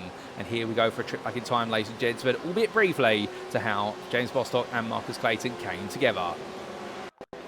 So this was in the run down towards Chute Bend, and well, Clayton had so much speed, looked up the inside, alternative camera angle here, and we went all in, and Bostock in the end, I think, trying to close the door there, thinking Clayton was too far back to go for the move, but unfortunately Clayton went for it and the two came together. Clayton's relatively got away with it there, but definitely not so for Bostock. It's all end up in pieces with regards to his car. Now we also did have this big incident for Kevin Smith and also Oliver Kemp and Sammy Alex. So this was Kevin Smith battling at the time with Oliver Kemp for 6th place in the interclass. Oh, and Sammy Alex just came out of field from the right side, came from stage right, and I think he'd already made a mistake of his own, and suddenly, well, he's definitely found his way into them, but in the end, Oliver Kemp then mounted Sam Alex's car. We don't normally do that, even at New York, and well, that's gone very wrong there. But what happened to Sammy Alex in the first place? He was a lap down. And this was Alex making his way up the hill, and well, the Porsche driver came in towards turn number 9, and the rear of the car completely let go, rolled backwards, but managed to get it stopped before the barrier, went to rejoin, and unfortunately rejoined right onto the path there of Oliver Kemp and Kevin Smith, and they all came together just like that, and well, in the end, a nightmare moment for all 3 drivers. But then we had this, a bit more of an exciting battling moment between Christophe Dubois and also a couple other drivers, as we do take a look to what happened, and well, give us a brief moment, ladies and gentlemen, and in fact, we're just trying to find out what happened there. Bear with us. We're going to try it again. A bit of a glitch there with regards to our replay software, and here we go. This was the battle between Christophe Dubois and I do believe what was known as Davidos Laurinionis, and as they made the way through the right-hander into the chicane when they were too wide on entry, but on exit it was Davidos Laurinionis who managed to hold on. So some brilliant fighting between them, and well, with that, ladies and gentlemen, we return to your live racing.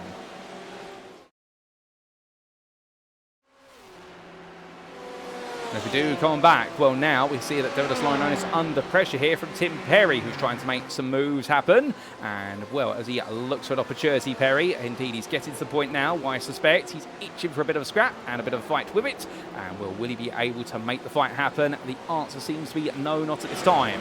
As our overlay there does come back to life once again. We just refreshed a little bit in the background. And we'll do apologise for slight technical issues. They do happen every so often. But to be fair, it doesn't detract from any of the brilliant racing. I think we can all agree. But meanwhile, Vidas Andrius has been involved in some sort of incident. That car is not looking happy whatsoever. That's happened whilst we've been taking a look back at some of the racing action. And Andrius' car wounded. And, well, he's dropping down the order like a stone here from second place in the interclass. John Shamlin looking for a move around the outside. Just Noel Withens. Sebastian Schwertfeger has been passed by Noel. And will they make the way up towards turn number 8 into that braking zone? Well, right now, I suspect Andrius Kivicius is going to try and come into the pit lane at the end of this lap. Something has happened, but unfortunately, we can't get the replay footage of it. But I wonder, looking at the damage on the front of the car, that's going to be centre front bumper leaning towards the left of the car. I'd say if it was front right, I'd have an understanding of what that is, but I don't quite, as that is the car, I believe, of James Bostock having a bit of a go around there. So Bostock getting it back together, unless I'm mistaken. No, that was James Bostock getting it slightly wrong, but able to style it out, it would seem, by powering out of his own error, as Andrius Kivicius coming into the pit lane. And, well, definitely for repair work there, but don't count him out of the pursuit of a podium in the fact he has been able to survive to the pits. That's an important differentiator here. If he'd had to tow, it would have been over, but right now it's definitely not over. And so Vidas Andrius Kivicius is going to keep his head down. But meanwhile, Tim Perry coming back here at Laurinionis, trying to look for 5th place in at the pro class as they head down towards the chicane, but still not able to find a way through. Literally leeching onto the back there of his rival. At the front of the field, it has taken the best part of almost 40 minutes. But look at your picture, and you'll see Wilson Liu, who we haven't really talked about since he took the lead early on off of Ryan Cassidy. Well, right now, Philip Ansell has closed little by little, and Ansell right now has been 1 second of the race leader. Wilson Liu, well, what do you do at this point for We Pay 300 Esports? Do you come into the pits early and try to essentially undercut what will be Ansell's strategy, or do you stay out as long as you possibly can? And I think the argument is going to be here that you need to stay out for Wilson Liu and the We Pay 300 Esports team, because if you're able to stay out the longest and match Philip Ansell for strategy, well, presuming you come out ahead of him, then you can go battling. If you come in first and Philip Ansell is able to put some laps together, he'll essentially leapfrog you in strategy by overcutting you. So I suspect Liu's going to stay out as long as he can. He'll try to match Ansell for strategy, if not surpass him, and give himself just the opportunity to come back out ahead. But I suspect we've got a battle for the pro win that's going to come down to the closing stint and the closing stage of this race, ladies and gentlemen, and we're looking forward to it. But meanwhile, what's going on in club? Drain Hoffman still picking his way forward. Now remember, we have had a few club drivers coming to the pit lane, including Max Dean, the leader of the club class, came in. And when doing so, well, it does mean now that he has fallen back down to 7th place in class, and what is 30th overall. But the flip side of the coin being he will move forward. He's got clear track in front of him. Hoffman is still crusading his way forward. He's now looking for the move on Gareth Newton. We believe this is for effective third place in the strategic battle of the club class. And he's all in the back there, the BMW driver. But remember, he is in a bit of a different car. The Corvette seems to be the fuel saver. Meanwhile, the BMW seems to have a lot of pace here in the club class. And we're wondering what Hoffman can do here to offset any advantages rivals have. If he's not got a disadvantage, if he is the one with all the advantages, well, this is going to be absolutely huge come the finish. From him, we look back to Interleader David Payne. Right now being passed there by the Pro Devidos Lauren and Tim Perry latched onto the back of him. And I think Perry would like to make his way through as Gareth Newton, as we just left the Hoffman-Newton battle, Gareth Newton has given up second place on the road of the club class because he has come into the pit lane. Hoffman has stayed out, so we're keeping an eye on that in the background. Although what you're seeing on screen right now is the battle for 5th overall between Lauren Onis, the Interleader of Payne, and then Perry, the two pros, sandwiching the Interleader. And then we do have Max Chambers being chased by Jordan Shamblin, his teammate. They're a little bit further behind with Justin Noel still following, and Sebastian Schwerdfeger falling to 2.6 seconds back. And, well, this is a bit odd here from the German driver. All that pace has started to go just a little bit backwards. I wonder whether he's perhaps having to save a bit more fuel here, or perhaps the tyres are starting to give way a little bit. The tyres on these GTEs, by the way, the more research that's been done by the GTE racing community on iRacing, what they're discovering, and what we are discovering as a whole, is that this tyre model that we've moved to is actually quite similar to the previous tyre model, albeit with a bit of a twist to it. In the fact, the longevity of these tyres now is much greater, and when you overheat these tyres, you can get the tyres back from the brink of overheating compared to the older model. They're not quite as grippy as the previous tyres, but they come very close, but they are more of an endurance tyre. They are made for longer race distances, and I wouldn't be surprised if you'd be able to take a set of tyres 3 hours on these cars as they used to in real life. But meanwhile, side by side here, Lauren Onis trying to make a move on Payne to make sure that Payne stays behind. Payne was trying to go around the outside there. Lauren Onis defending that, going in towards the chicane. It does so very well. And, well, this is all about using the Interleader as a buffer to Tim Perry. But Wilson Liu, the gap between himself and Philip Ansell is closing as Christophe Dubois, meanwhile, has had to tow to the pit lane. That's unfortunate for live sim racing driver. We'll try and get a replay of that when we can. Well, we are building up towards a crescendo right now, and well, given the fact we've had some pit stops play out, but not all of them, with 17 minutes to go, we're expecting those final pit stops will come soon for those who've yet to take them. And well, to put you in the frame of perspective, your top 14, so from Wilson Liu all the way down to Benjamin Massey, have yet to pit. Your leading pit stopper is your 15th place runner of Ryan Cassidy. He has got a 7-second advantage over Vidas Andreskevicius, who has also pitted as Ansell comes into the pits. But notice there, his tyres were on the yellow line. Now, is that an unsafe pit entry there for Philip Ansell? We'll have to wait and see, but the Cuda Motorsport driver makes his wound down. He pushed it to the limit to come into the pit lane there. He knows that right now he needs to get the jump on Wilson Liu. That's what the game plan is. It's all about seeing whether he can make the jump, and if he can, well, this is going to work out a treat for him. Now, we are just double checking, and well, with regards to his driving to the pit lane, that was legal. It was right on the limit of what is legal for Philip Ansell, so he's got away with it, as we understand, by checking it with race control. And well, as a result now, Wilson Liu, he won't be aware of that. All he'll be thinking about the fact is that Ansell is going for the undercut. But we also do have Joris Peters Vebid, also Devidos Lauren pit stops are coming about. David Payne has been released by Lauren Otis for a brief moment, but now Tim Perry, well, at this point the Ferrari driver's got to get going here. He needs to clear Payne if he wants to catch Lauren Otis on the pit stop strategy. Perry goes around the outside, just squeezes one past, and for Tim Perry that could be a make or break situation. Jordan Shamblin, meanwhile, finding himself being passed by Justin Noel just before the pit stops. Justin Noel has come past. I do believe that's happened into the opening bend. We'll try and get a replay of that when we can. But more change of footing would see him. And Shamblin right now, I think, trying to fuel save here as much as possible. The Concord Motorsport driver is increasingly looking weaker versus the Corvettes as this race is going on. It does seem as though the Corvette drivers the Interclass have been able to find quite a lot of pace compared to the Porsches, albeit just now right now, can he bring home a podium on home soil? We'll have to wait and see. And I do believe for Justin, if he does pull this off, that would be his first podium of the season. And will that be an absolutely huge result for him? If so, in the Interclass, we look forward to seeing whether he can make the magic happen. As we look back to Joris Peters Vebe, it's side by side with Quality 2. Peters Vebe has pitted. Quality 2 has not, as we understand it, as yet. And well, the 6th place man in the Interclass will have to worry about strategy in due course as Benjamin Massey tucks up the inside. And the Inox Sport driver carrying on out there and gradually making his way forward in this race. He's made some progress after quite a bit of a regress earlier on. We'll see will he put down the order again. But meanwhile, in the club class, leaving the pit lane to take the club lead, it's Jaden Innes. Behind is Dwayne Hoffman. He has jumped Gareth Newton. Where on earth is Gareth Newton? He's here in 6th. Hold up a second, why is he all the way back there? What's happened as Mark Kent sweeping up the hill? He's back into third place in the club class by pitting on lap 12. Well, Kent in the end's gone for the reverse strategy, and it's worked out. Right now, Full Tilt Virtual Motorsport, they're of course here for a double podium, but it's not going to be Mark Kent who leads them to it. It's going to be Drayden Hoffman at this point. But can Hoffman chase down Jaden Innes? We look to the class standings, and there you can see him on the screen.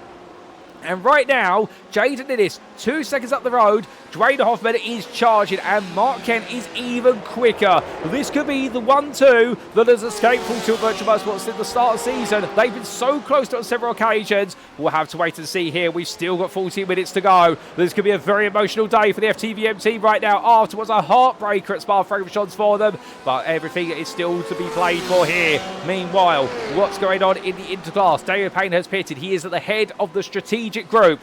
Jordan Chandler, meanwhile, is still going another lap. He is going 28 laps in that starting fuel tank. David Payne's decided to call it 1 lap earlier. By comparison, I don't think he's been had the opportunity to fuel save, but that may explain why Jordan Chandler was losing pace towards the end of the first stint. In the fact, he's been saving so much fuel. Justin Earl's come in, Sebastian Schwerdtfeger have come in. Noah's jumped Schwerdtfeger as a result of on-the-road action, plus also strategy. And Vidas Andres Kerachis, meanwhile, after getting the car repaired, he's come back out in what we believe is 5th place in the interclass. Not just because it's 5th place in terms of where he is right now, but where Shabler needs to pit. But Tim Perry's into the pit lane as well. Wilson Liu has pitted. He's ahead of Phil Ansell, as you can see there. But Perry is going to go the longest distance of all the pro drivers, as is Max Chambers. And John Shabler will be surely in. So as Wilson Liu makes his way out the final corner, he will retake the lead this race overall in pro. Perry's being serviced, Chambers in, but right now for Wilson Liu, he's still got the threat of Philip Ansell behind him, and that gap is only 1.5 seconds as they go on to lap number 29. There is still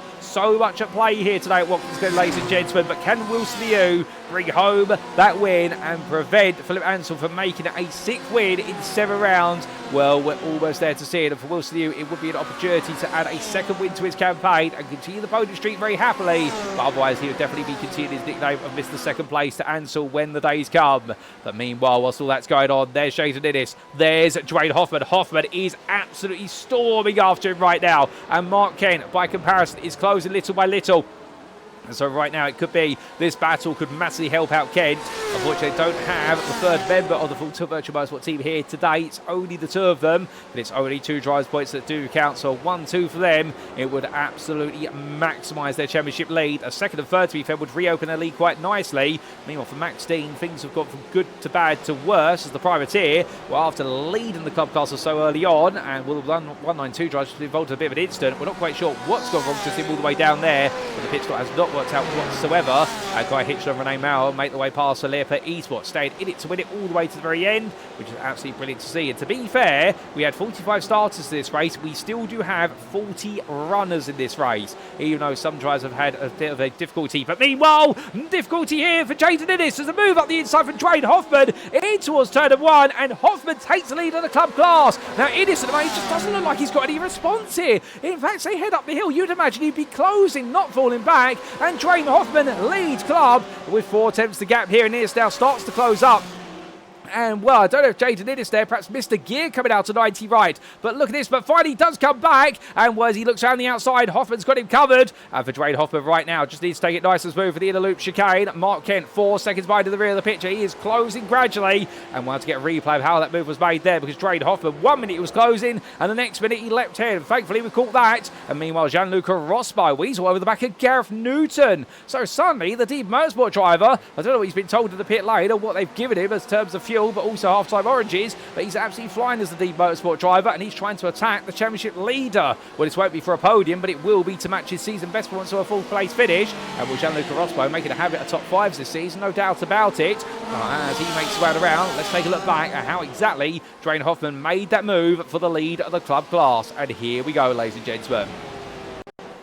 Now, this was in the run down the start for this straight, and he was coming out the final corner. Hoffman just had such a better run, and in towards 90 right here. Looked up the inside of Jaden Innes, not really offering a defence, but as well for Jaden Innes. Keep in mind, this would be one of his best results of the season if he finishes on the podium, 2nd or 3rd. And Drayden Hoffman got that move done, but then for Innes, was the run up the hill, and initially he was 4 attempts back here as we do ride aboard in this footage, but as he then made his way closer and closer, well, what you'll see coming towards what was the braking zone for the inner loop, thought about it, looked to the inside, but then was made to go to the outside as Dwayne Hoffman had him covered off nice and early. So that's the way that went. Meanwhile, we had a bit of difficulty for Max Dean just a little bit earlier on, and this is what happened to the club driver.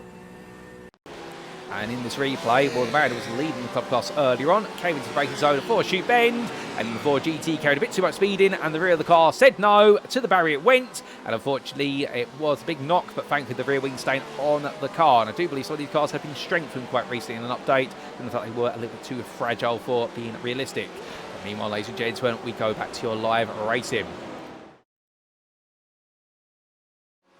As we do come back, we still do have 9 minutes this race to go. Still some stories out there. And well, the amount of replay footage we will be now bringing you will become a bit more restrictive because we don't want to miss any big moments at this point onwards. Speaking of which, one big moment, Wilson Liu and Philip Ansell very close together here. Ansell's closed up, and Liu right now having to try and hold on.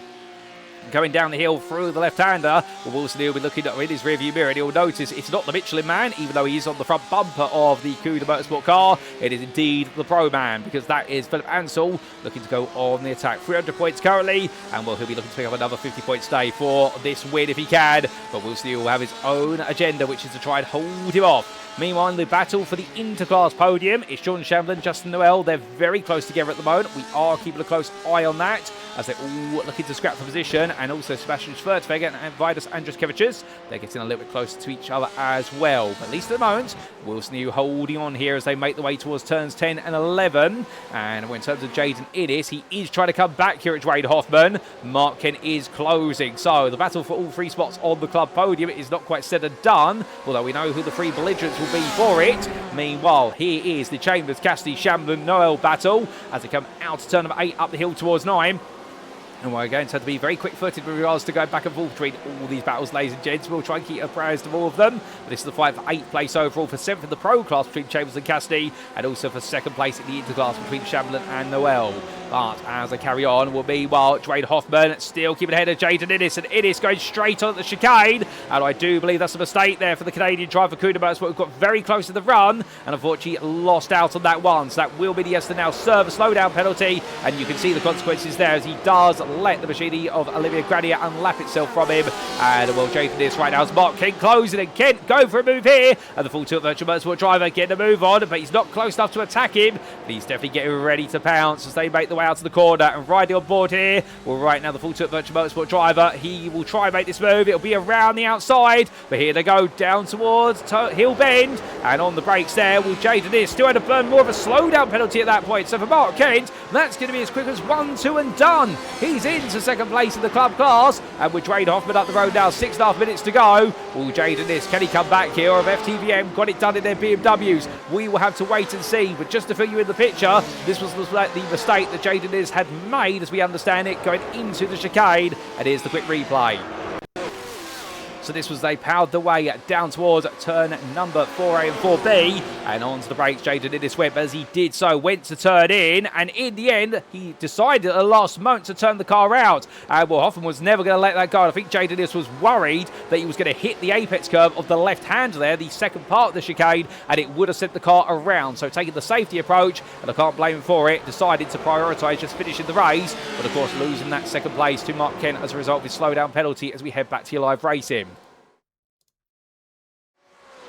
And as we do come back, there's still more to come, no doubt about it, in terms of other battles that are not yet done. Wilson Liu still fighting with Phil Ansell. Ansell now within 1.5 tenths as they make the way up towards the chicane. Is he going to go for it? Not quite. Ansell thought about going for it that time, but it didn't quite look good enough for him. As we ride on board here with the man currently running in 2nd. Well, remember, he was propelled down the order with what was an error on the open lap. He's gradually clawed his way back up through the order, and Ansell once again proving the fact that even when he does start and pole, if it doesn't go go right. He still has a way of making his way all the way back up the order, and you could never count Ansell out no matter what. But right now, coming in towards toe bend, we'll get him very close to the braking once again. The concertina effect making it look a little bit more grandiose than it is. Off camera, Chamberlain and Just Noel are fighting for second place in the interclass at the moment. We're keeping an eye on that, and if needed, we'll get a replay of it later on. But right now, Ansell looking for a move, trying to go around the outside here into heel bend. Liu goes defensive, and it's going to be all on the trigger here for Ansell. Can he get it to the inside of turn number 9? They touch. They make the way up the hill here. Wilson Liu does not want to let it go, but Ansell is still there. He says, I'm inevitable, Wilson, and in the end, he goes up the inside. He gets into lead, but now Liu comes back in him here towards turn number 10. Can Liu go all in? He's going to try it at least. And as they come from left into right here, now it's going to be a right-hander. Ansell defends on the inside here. Liu's got a nose slightly ahead, but under braking, Ansell dives back up the inside and says, no, you don't. Makes his way out the corner, and the lead goes to Philip Ansell, pro and overall, with 4 minutes still to go. But right now, they have got the best part of another 3 laps of this race. Or at least 2, if not 3. And as they come down the hill, we will just double check how many laps we are expecting from race control. And the answer is going to be a grand total of 36 laps. So, ladies and gentlemen, onto lap 34, we will get 2 more after this one. 3 to go, and Philip Ansell takes the lead of the race, just with time to spare. Meanwhile, Jordan Chamberlain still keeping Just Noel behind. Their fight goes on as they roar the way past our camera in the wall there at turn number 11. But they've been fighting hard here, and as we do come back to it, well, for Chamberlain, can he hold on versus Noel with Sebastian Schwerdtfeger and Vitus Andruskevicius? They are 3 seconds behind and looking to try and get nice and close. But they've got a lot of work to do if they want to get into that fight, and it's not going to be easy for them. Chamberlain right now, with Noel being only 2.5 seconds back. This is going to be the pressure cooker situation as Max Chambers has Ryan Cassidy looking for a move here for 6th place in the pro class. Cassidy trying to go around the outside to the inside of the chicane. Is it going to work here onto the brakes? And Chambers in the end says no, it won't. And in the end, they stay as they were. But Jordan Chamberlain, as it just Noel stays as it is. Meanwhile, Cassidy almost looks for a move up the inside of it. Max Chambers literally cuts off his nose going through the corner. And, well, Chambers right now absolutely digging in. I think he's hoping that his teammate Chamberlain can get involved here and force Cassidy between what will be at the 2 inter drivers. But that's going to be easier said than done. Sebastian Schwerdtfeger being under pressure for Andruskevicius. Looking to the inside, looking to the outside now. As Schwerdtfeger with a small error there. And Andruskevicius doesn't need to be asked twice to make a move. He'll do it just like that up in a 4th place now in the interclass. Can he close down the 3 seconds gap to Just Noel and Jordan Chamberlain and potentially get himself onto the podium? Where so that'd be a major recovery drive after that. If he hits the car earlier on, we'll have to wait and see. Schwerdtfeger does not have the chance to come back here. It was Hill Bend. Meanwhile, Gianluca Rospo still chasing after Gareth Newton for 4th place in club. And this will be a great result for Rospo if it is a 5th place, but 4th place will feel even more sweeter. But they are going to have a bit of an interruption here because that will be Irma Zalinskas, lead lap driver, squeezes his way between the two, but Rospo needs to stay with Zalinskas, as now Zalinskas will have to work his way past Gareth Newton, and we're coming up the hill through the S's here. Newton will be slightly offline. He wants to slightly lift off the throttle there, even with all the downforce, because there will be a lot of dust and debris on the outside of turn number 3, and that will upset the mechanical grip of the car. And that's the thing, that dust does not help whatsoever as they make their way down into the braking zone. Remember, you rubber in the circuit on the race line, there's nowhere near as much rubber off the race line by comparison, but there's all debris that gets on the tyres. It's almost the equivalent to going onto the grass in some respects. But as these drivers roar the way around, not too much time left in this race right now, but what a thriller it has been today. And the thrills continue to spill as it's going to be Matthew Massey catch up to Brian Beardsworth here late on in the day, looking for that 7th place in the club class. And right now for Brian Beardsworth, it is going to be very close. These two, of course, separated by only 1 position, but also their door numbers separated by only a digit of 1, and 188 ahead of the 189 right now. That's purely a coincidence, I can promise you that. As meanwhile, well, Kai Hitchler has been able to thread the needle in between what is Gianluca Rospo and Gareth Newton.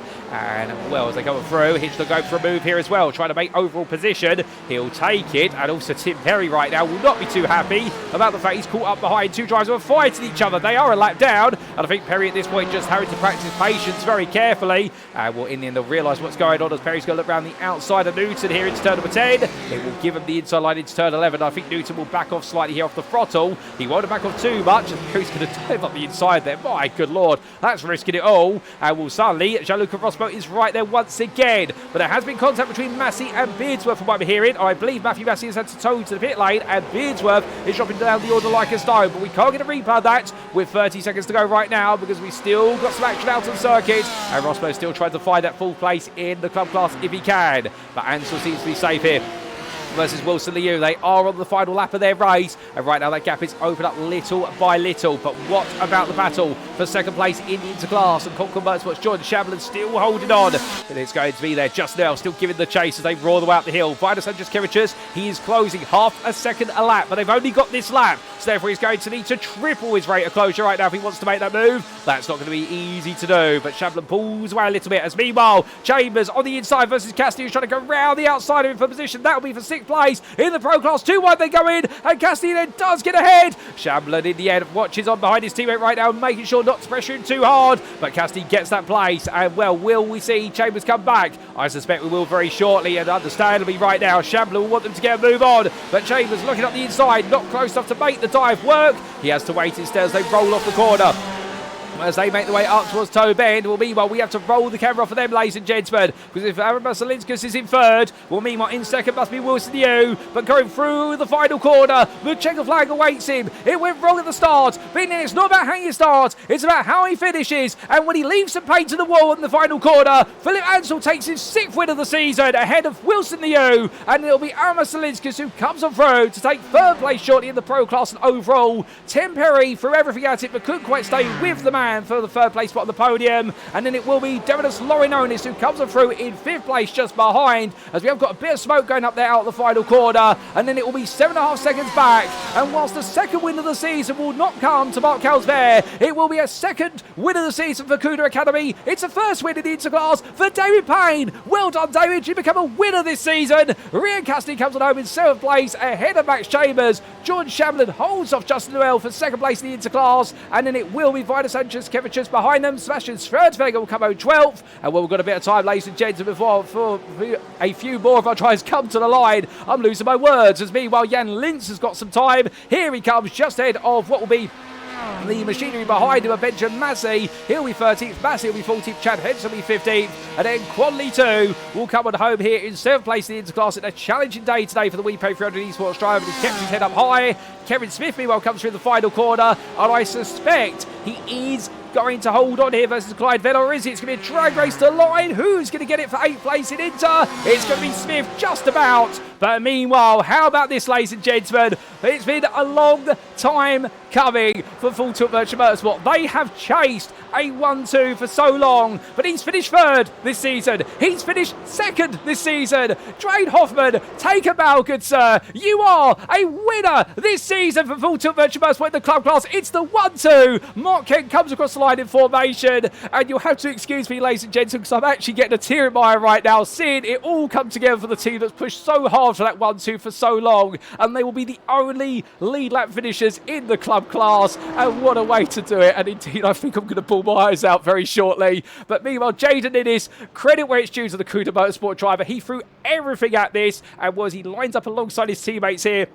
That is going to be a huge score for the team today. A win, of course, in the Pro Class. And for Jaden Innes, a deserved spot on the podium. You've got to feel for him, however. He threw everything at this to try and win. But still, his first podium of the season. It has been a long time coming for Jaden. He's deserved it, and he's earned it the hard way. And for the Coup teams in general today, for David Payne, well, he'll be absolutely ecstatic about it. And well, he does have a slight bragging right now over his teammate Mark Calsbear. The fact they're now equal wins. And after his first podium last time out at 2nd place at Spa-Francorchamps, well, this is now his first win of the season. And after that, could this be the sign of the championship to turn in his favour? But as Drane Hoffman and Mark Kent make the way down, well, they'll be absolutely proud of that. And Mark Kent, in the end, will, after having to take the rallycross approach and lose a bit at the front of the car in that contact with Matthew Massey. But again, no blame on either driver there. They both had to make the best of a difficult situation in rejoining the racing at the S's, and in a very dangerous place as well to have to rejoin. But still, they'll be absolutely happy to be second to his teammate. And the only thing that'll be gutting for them is the fact that Nathan Healy not on the grid today. Otherwise, could they have made it a 1-2-3? Well, there's always that question, of course, ladies and gentlemen. But definitely for Mark Kent today, a very happy day in the office. A very happy day for Drane Hoffman, and for Philip Ansell, an absolutely screamer of a day, charging his way through to the overall win. But as they all cool and calm them down, well, of course, we do have what was a bit of a big moment right towards the very end of the race between Matthew Massey and Brian Beardsworth. We are going to get a replay of that, because that was for a spot inside the top 5 of the club class. And here's a quick replay of what happened between them before we do take a look back at your race results. Now, this was on the 34th lap of the race. It was side by side between Massey and Beardsworth coming out of the corner. Oh, goodness me, and Massey just lost the rear of the car on the outside line. Well done there. Was that David Payne who had to take evasive action? I think it was. And in the end, that could have been the win almost over. And remember, that's how Mark Kelsbear has actually fallen short of wins in the Interclass. The inter-win curse for Kudo Academy almost struck them there. But unfortunately, Matthew Massey lost the rear, and Brian Beardsworth just in the right place at the wrong time to be collected with him. And that explains the story of what happened between them. For goodness me, ladies and gents, what an ends the race for them, as we do head back to your live pictures and with it to your race results, subject to any Stewart's inquiries.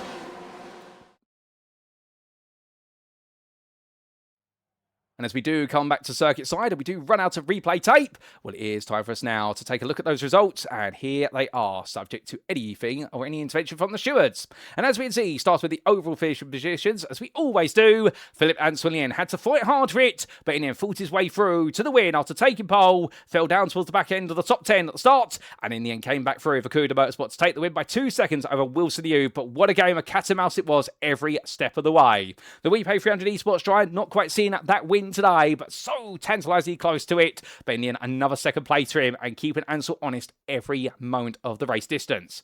Aaron Masalinskas, a brilliant drive there in the Ford GT to third place, had to fight for it for SLB Motorsport by Lynn Vega, and just outpacing Tim Perry to the podium, who took full for Altitude Frame Esports to the Ferrari that once again proved itself to be not the quickest out there, but in the hands of Tim Perry, definitely one of the most consistent. Derilos Lorononis finishing 5th there for SLB Motorsport by Lynn Vega, and what a drive it was for him, the BMW driver, and in the end round off that top 5, albeit couldn't quite stay on the pace of the top 4, but definitely found himself gradually clearing the rest of the field. Speaking of which, 6th place there overall, but most importantly for him, his first inter-win of the season for David Payne. The Kudo Academy driver will be absolutely ecstatic about that, and what a drive it was for him. Ryan Cassidy took 7th place there for Team Endurotech, starting the front row of the grid, but things went a bit backwards as the race went on. But to be fair, he made sure not to fall behind Max Chambers right at the very end, with the Concord Motorsport unable to pass, but also see just behind him his teammate John Shamblin. For Shamblin, it was a bit of a struggle in qualifying, but in the end he was able to make his way onto the podium in the inter category. Not quite the win, but fought very hard for that second place, keeping behind him Justin Noel, Vidas Andruskevicius and Sebastian Schwerdtfeger, and all of those drivers deserved drivers for a podium finish, but only 3 drivers could finish on that podium. David Payne had already taken one of the spots, and it was Shamblin and Justin Noel who completed the inter-podium and with it the top 10. Vidas Andruskevicius found his way back into 4th in the interclass and length overall right at the end after some mid-race damage that we don't know quite the source of, but we saw what it did to his race. It forced him into the pit lane for SLB Motorsport when he seemed to be chasing down David Payne for the win. We just did see Sebastian Schwerdtfeger there complete what was the run of the top 5 of the interclass in 12th place. Behind the priority, one of his best showings of the season, we did see Jan Lintz in 13th for Gazix Racing Team. There was a further 3 seconds to Benjamin Massey for Inox Motorsport, who kept his head down and kept pushing forward. Chad Henson finished behind him for Turbo Rensport after an early incident scuppered his chances of what was the top 10 overall, and Quantity 2 wasn't too far behind there for WePay 300 Esports. He was 11 seconds ahead of Kevin Smith, who held off Clyde Vella to the finish line by less than a 10th, and behind the Varno Esports Edge Overlays and GPEX Sport Vertex drivers, it was a 1-2 in the club class there. And I'm just double checking my statistics, ladies and gents, but give me a brief moment. And I do believe this is the first 1-2 for the team. In fact, not quite the first 1-2 for the team. It is their second 1-2, but it is their first 1-2 where it's not been led home by Dwayne Hoffman. And indeed, first 1-2 for Hoffman and Kent in that order. Their first 1-2 coming back in what was round number 4, and that being all the way back at the circuit of none other than what was the VIR circuit back on the 17th of April, but still another 1-2 for Full Tilt Virtual Motorsports, but a very emotional one because they first win for Dwayne Hoffman to lead it on home there, head of Mark Kent, his teammate in the club class. Behind them in 21st place, we did see none other than what was Jaden Innes, just missing out on the club podium and also the lead lap. Well, in fact, taking the third place spot on the club podium, we should say, but just missing out on the win, and the Kuda Motorsport driver in the end taking 21st. Victor Shimura, 22nd ahead of Corey Hitchler, and the theme of the lap down continues with Gareth Newton fended off Gianluca Rospo in the late stages, and we did see James Bostock falling a bit too far behind to stay with them. Pedro Luis da Silva, Marcus Clayton, Christian Ablas and Max Wheeler completed your top 30, and it was Brian Beardsworth in 31st place ahead of Max Dean, with Mikhail Salkudi ahead of Ivan Halpko, we didn't really get a chance to talk too much about today, and then Renee Mau's last the lap down finisher. It was 2 laps down to Olivier Granier, where late instant costing Live Sim Racing driver an opportunity to take an into top 10. He was ahead of of US Peters Weber, who's 3 laps down, as was Matthew Massey with that late retirement to the pit lane. And then we did see some earlier retirements from Mikhail Abasek, also Christophe Dubois, and also let's not forget about them, Oliver Kemp, Sammy Alex, Andrew Fellows, Gavin Corby, and John Ludbrook. But then to the class finishing positions we go, and of course these are the most important ones. And as we can see, starting with the pros, it was Philip Ansell who took the win for Cuda Motorsport, ahead of Wilson Liu for Repay 300 Esports. But in the end, Wilson Liu led most laps of the race, and Philip Ansell had to carve his way back up to fight him, but then was able to find a move through what's turns 8 through to 11. But what a brilliant battle between the two of them, and Ansell there getting the upper hand right at the close. Amos Linskus took the third place spot on the podium, but a deserved podium at that. And well, the SRB Motorsport by Lid Vega driver now adding that to his podium performances this season. It's only his second podium of the season. His last one coming, a second place finish at the Circuit Spa Francorchamps only a week before. So therefore, is this the start of a podium spree for Zelinskas? Tim Perry for Altitude 3M Esports. That podium continues to escape him slightly, although he has been on it already this season. But we'll wait to see when he can get back on it in the Ferrari. And he was the best part of 9 seconds ahead of Derenas Lorinonis, to the precise 9 seconds, in fact. We did see Lorinonis complete the top 5 ahead of Endurotech's Ryan Cassidy. And the Irish driver there just missing out in the pursuit of a top 5, but making sure to stay ahead of Max Chambers all the way to the finish line. Benjamin Massey, Chad Henson and Kai Hitchner completed your top 10, and the Leopard Esports driver was in the end a lap down, but round off the top 10 ahead of Pedro Luis da Silva. And then we did see Christian Ablasser and Max Wheeler also a lap down, as was Rene Maurer. And we did see 3 laps down, Joris Peters Veem, and unfortunately a retirement for Christophe Dubois, 12 laps down for Live Sim Racing. Then to the interclass we go. And here we can see in the interclass, the story was all about David Payne today, the Cuda Academy driver, holding on for the lead every step of the way, even though he was pressured early on by Vidas Andruskevicius, but didn't make any mistakes, and in the end was able to bring home a brilliant win, his first win of the season. John Shamlin, second place there for Concord Motorsport. He will extend his championship lead as a result of this result, and he was 3 tenths ahead of Justin Noel at the finish line. The privateer from America on home soil, enjoying his best result of the season thus far. Congratulations to Justin for that. That's definitely going to feel a very rewarding podium. Indeed, it's been a long journey of development for the 215 driver, but his progress continues to impress. Vidas Andruskevicius, full place there for SRB Motorsport, only 8 tenths behind, but 3.1 seconds ahead of Sebastian Schwerdfeger, who fell off a cliff in terms of pace right towards the very end, but top 5 finish for him, he'll still be pleased with that. Jan Lintz was 6th place there, not able to stay with the top 5, but still 12 seconds clear of Kwan Lee 2. And for the Gazix Race Team and We Pay 300 Esports drivers, it was a further 11 seconds to the pair of Kevin Smith of Verona Esports Veg Overlays and GPX Sport Vertex's Clyde Vella, who then fought all the way to the finish line, and it was only a grand total of 27 thousandths that Smith took that 8th place. Victor Shimura was the first to finish a lap down there, 10th place, the privateer, ahead of Olivia Gradier, who was 2 laps down. And then we did have the retirements of Mikhail Abasek, Oliver Kemp, Sammy Alex, and John Ludbrook. And then to the club class we go. And in the third tier of our classes, well, a first win of the season there, and his first opportunity to lead home a 1-2 for Full Tilt Virtual Motorsport for Dwayne Hoffman, winning in the end by 4 tenths. But to be fair, they made sure it was a photograph across the finish line, and for Hoffman, having come all the way from the very back of the field, ladies and gentlemen, in the club class, that is the first time this season in the series' history we have seen a last to first change done in a class here in the SimRacing International GTE Championship, and Dwayne Hoffman making the magic happen. Mark Kent, second place there, and well, he may have lost out on the win today after the open lap incident, but did incredibly well to fight his way back up to second, and he'll be pleased with that. And Jaden Ennis just missed out on finishing on the lead lap with them, but earning himself his podium. And well, for Jaden, a brilliant effort there for the Cuda Motorsport driver from Canada. Gareth Newton, championship leader, a full place for GPX Sport Vertex. He will extend his lead, given the difficulties of some of his rivals. And Gianluca Rospo was always winning for Deep Motorsport, but couldn't quite take home that fourth place finish.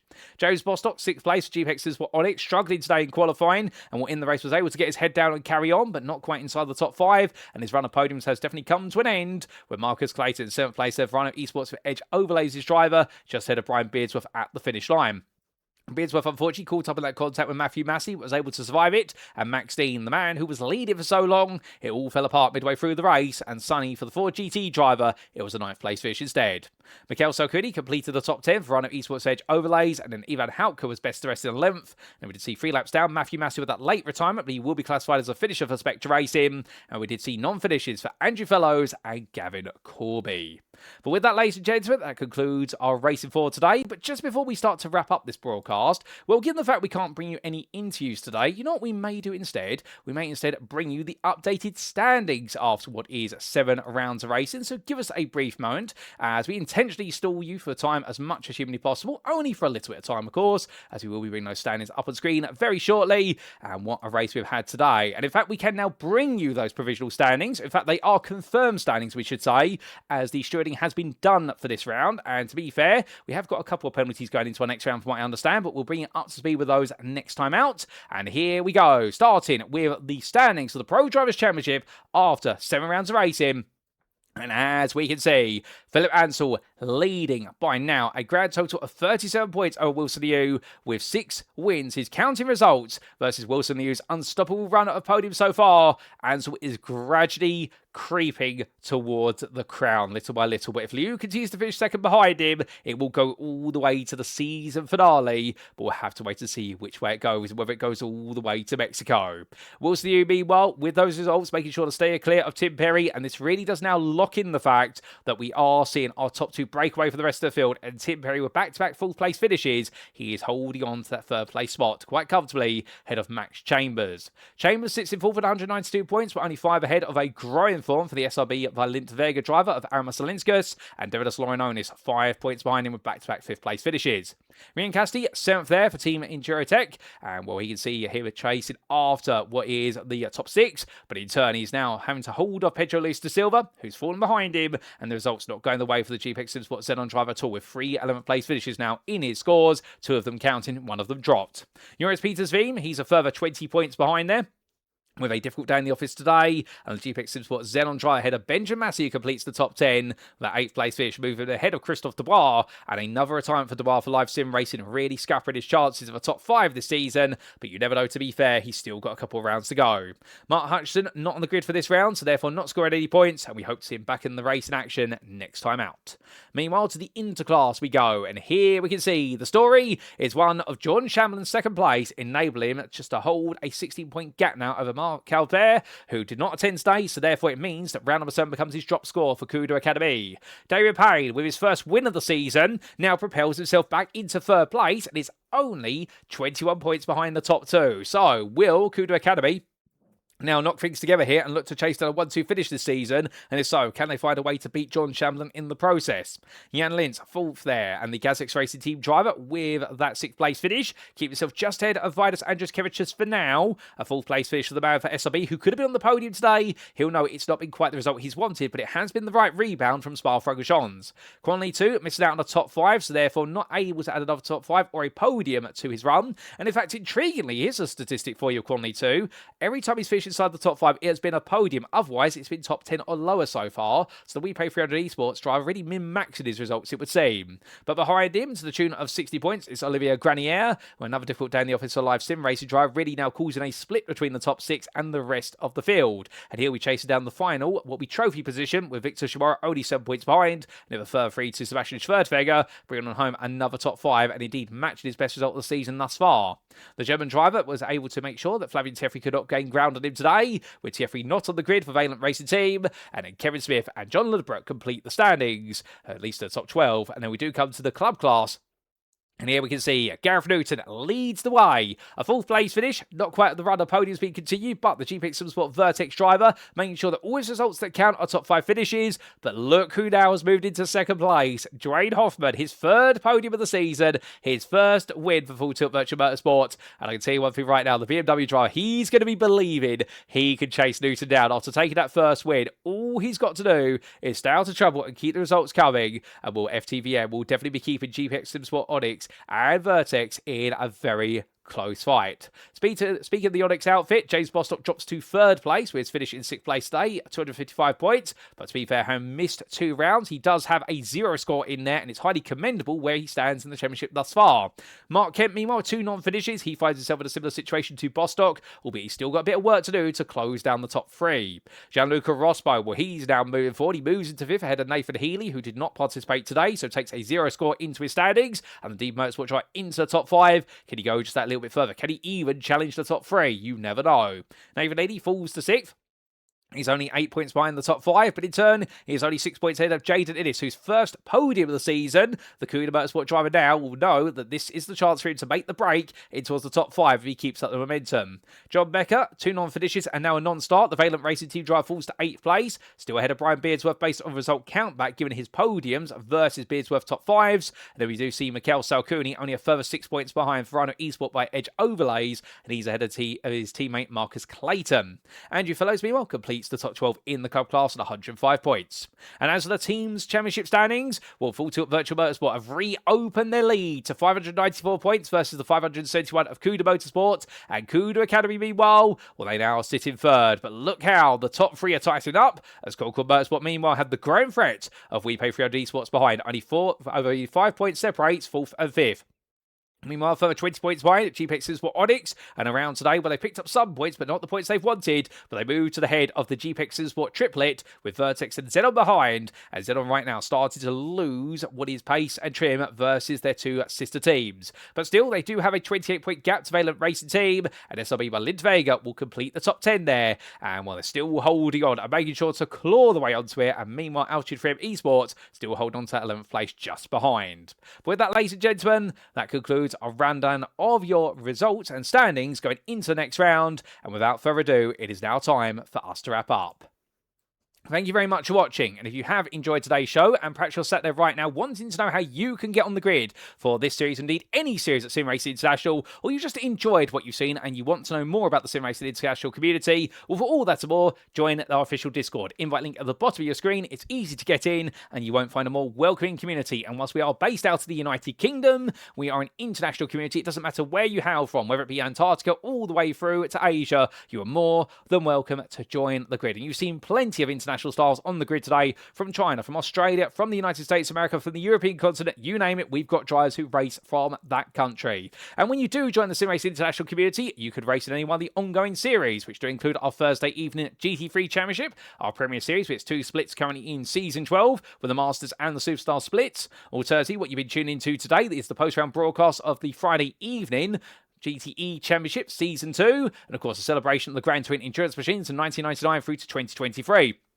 Or if you're a GT3 fan, but you prefer to race on weekends, well, of course, we've got you covered there with the UK Sim Racing Sunday Showdown, currently in its 18th instalment, and well, that runs on Sunday evenings with a brand new format for this season, which sees the final 3 rounds of the championship worth more points compared to the opening 7 rounds, and therefore everyone's got to be in it to win it all the way to the very end. But if you're looking for something far more casual, if everything sounds a little bit too complicated, well, let's make it straightforward for you. If you like practicing, if you like being out of the circuit with like-minded individuals, and you want something very casual where you can build up a bit of speed and your confidence, of course, we have free races per week, and free stuff is always good, right? And that's in our Practice League, which runs on Tuesdays, Wednesdays, and Saturdays. So therefore, there's never been a better time to get on the grid at SimRacing International.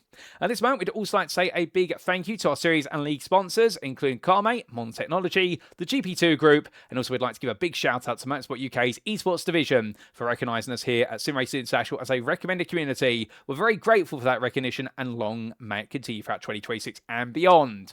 But to the beyond we go, ladies and gentlemen, because that was round number 7.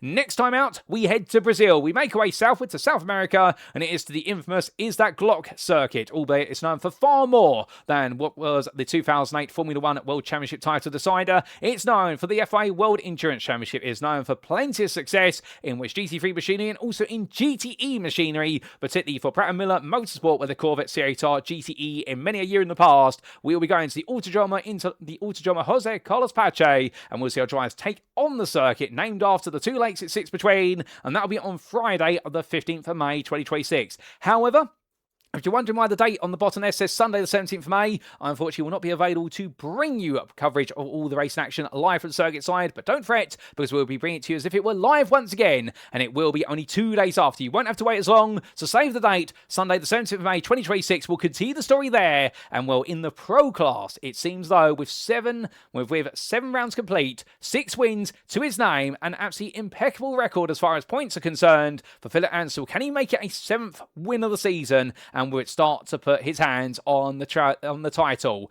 Wilson Liu, of course, keeping honest every step of the way, but it's now between the two of them all the way to the very end. As the interclass, well, John Chamberlain may not have taken the win today, but he definitely took another podium, and where it seems to be holding on. But we can see that David Payne is on the rise with a first win, a taste of the winner's champagne. Is that going to cause a fight between David Payne and his teammate Mark Halsbear as they chase down John Chamberlain for the title? And indeed, the Kudo Academy drivers will need to work together if they want to try and make it 1-2s and upset the Concord Motorsport leader. And as for the club class, well, a 1-2, a second 1-2 of the season for Full Tilt Virtual Motorsport, but a first win for Dwayne Hoffman. 3 podiums now. He's moved to second, and with Gareth Newton just having a bit of difficulty today at Watkins Glen, is there a change of momentum afoot, or is it going to be 2 GPX SimSport drivers in the form of Newton and Bostock versus the 2 Full Tilt Virtual Motorsport machines of none other than Hoffman and Kent? Well, for all that and more, we'll continue the story on Sunday, so don't wait too long for it, ladies and gentlemen. But until then, we've been SimRacing International, and I've been your host and commentator, Paul Walsh. And until next time, remember to stay safe, stay well, stay smiling, and as always, most importantly, remember to stay on track. Good night.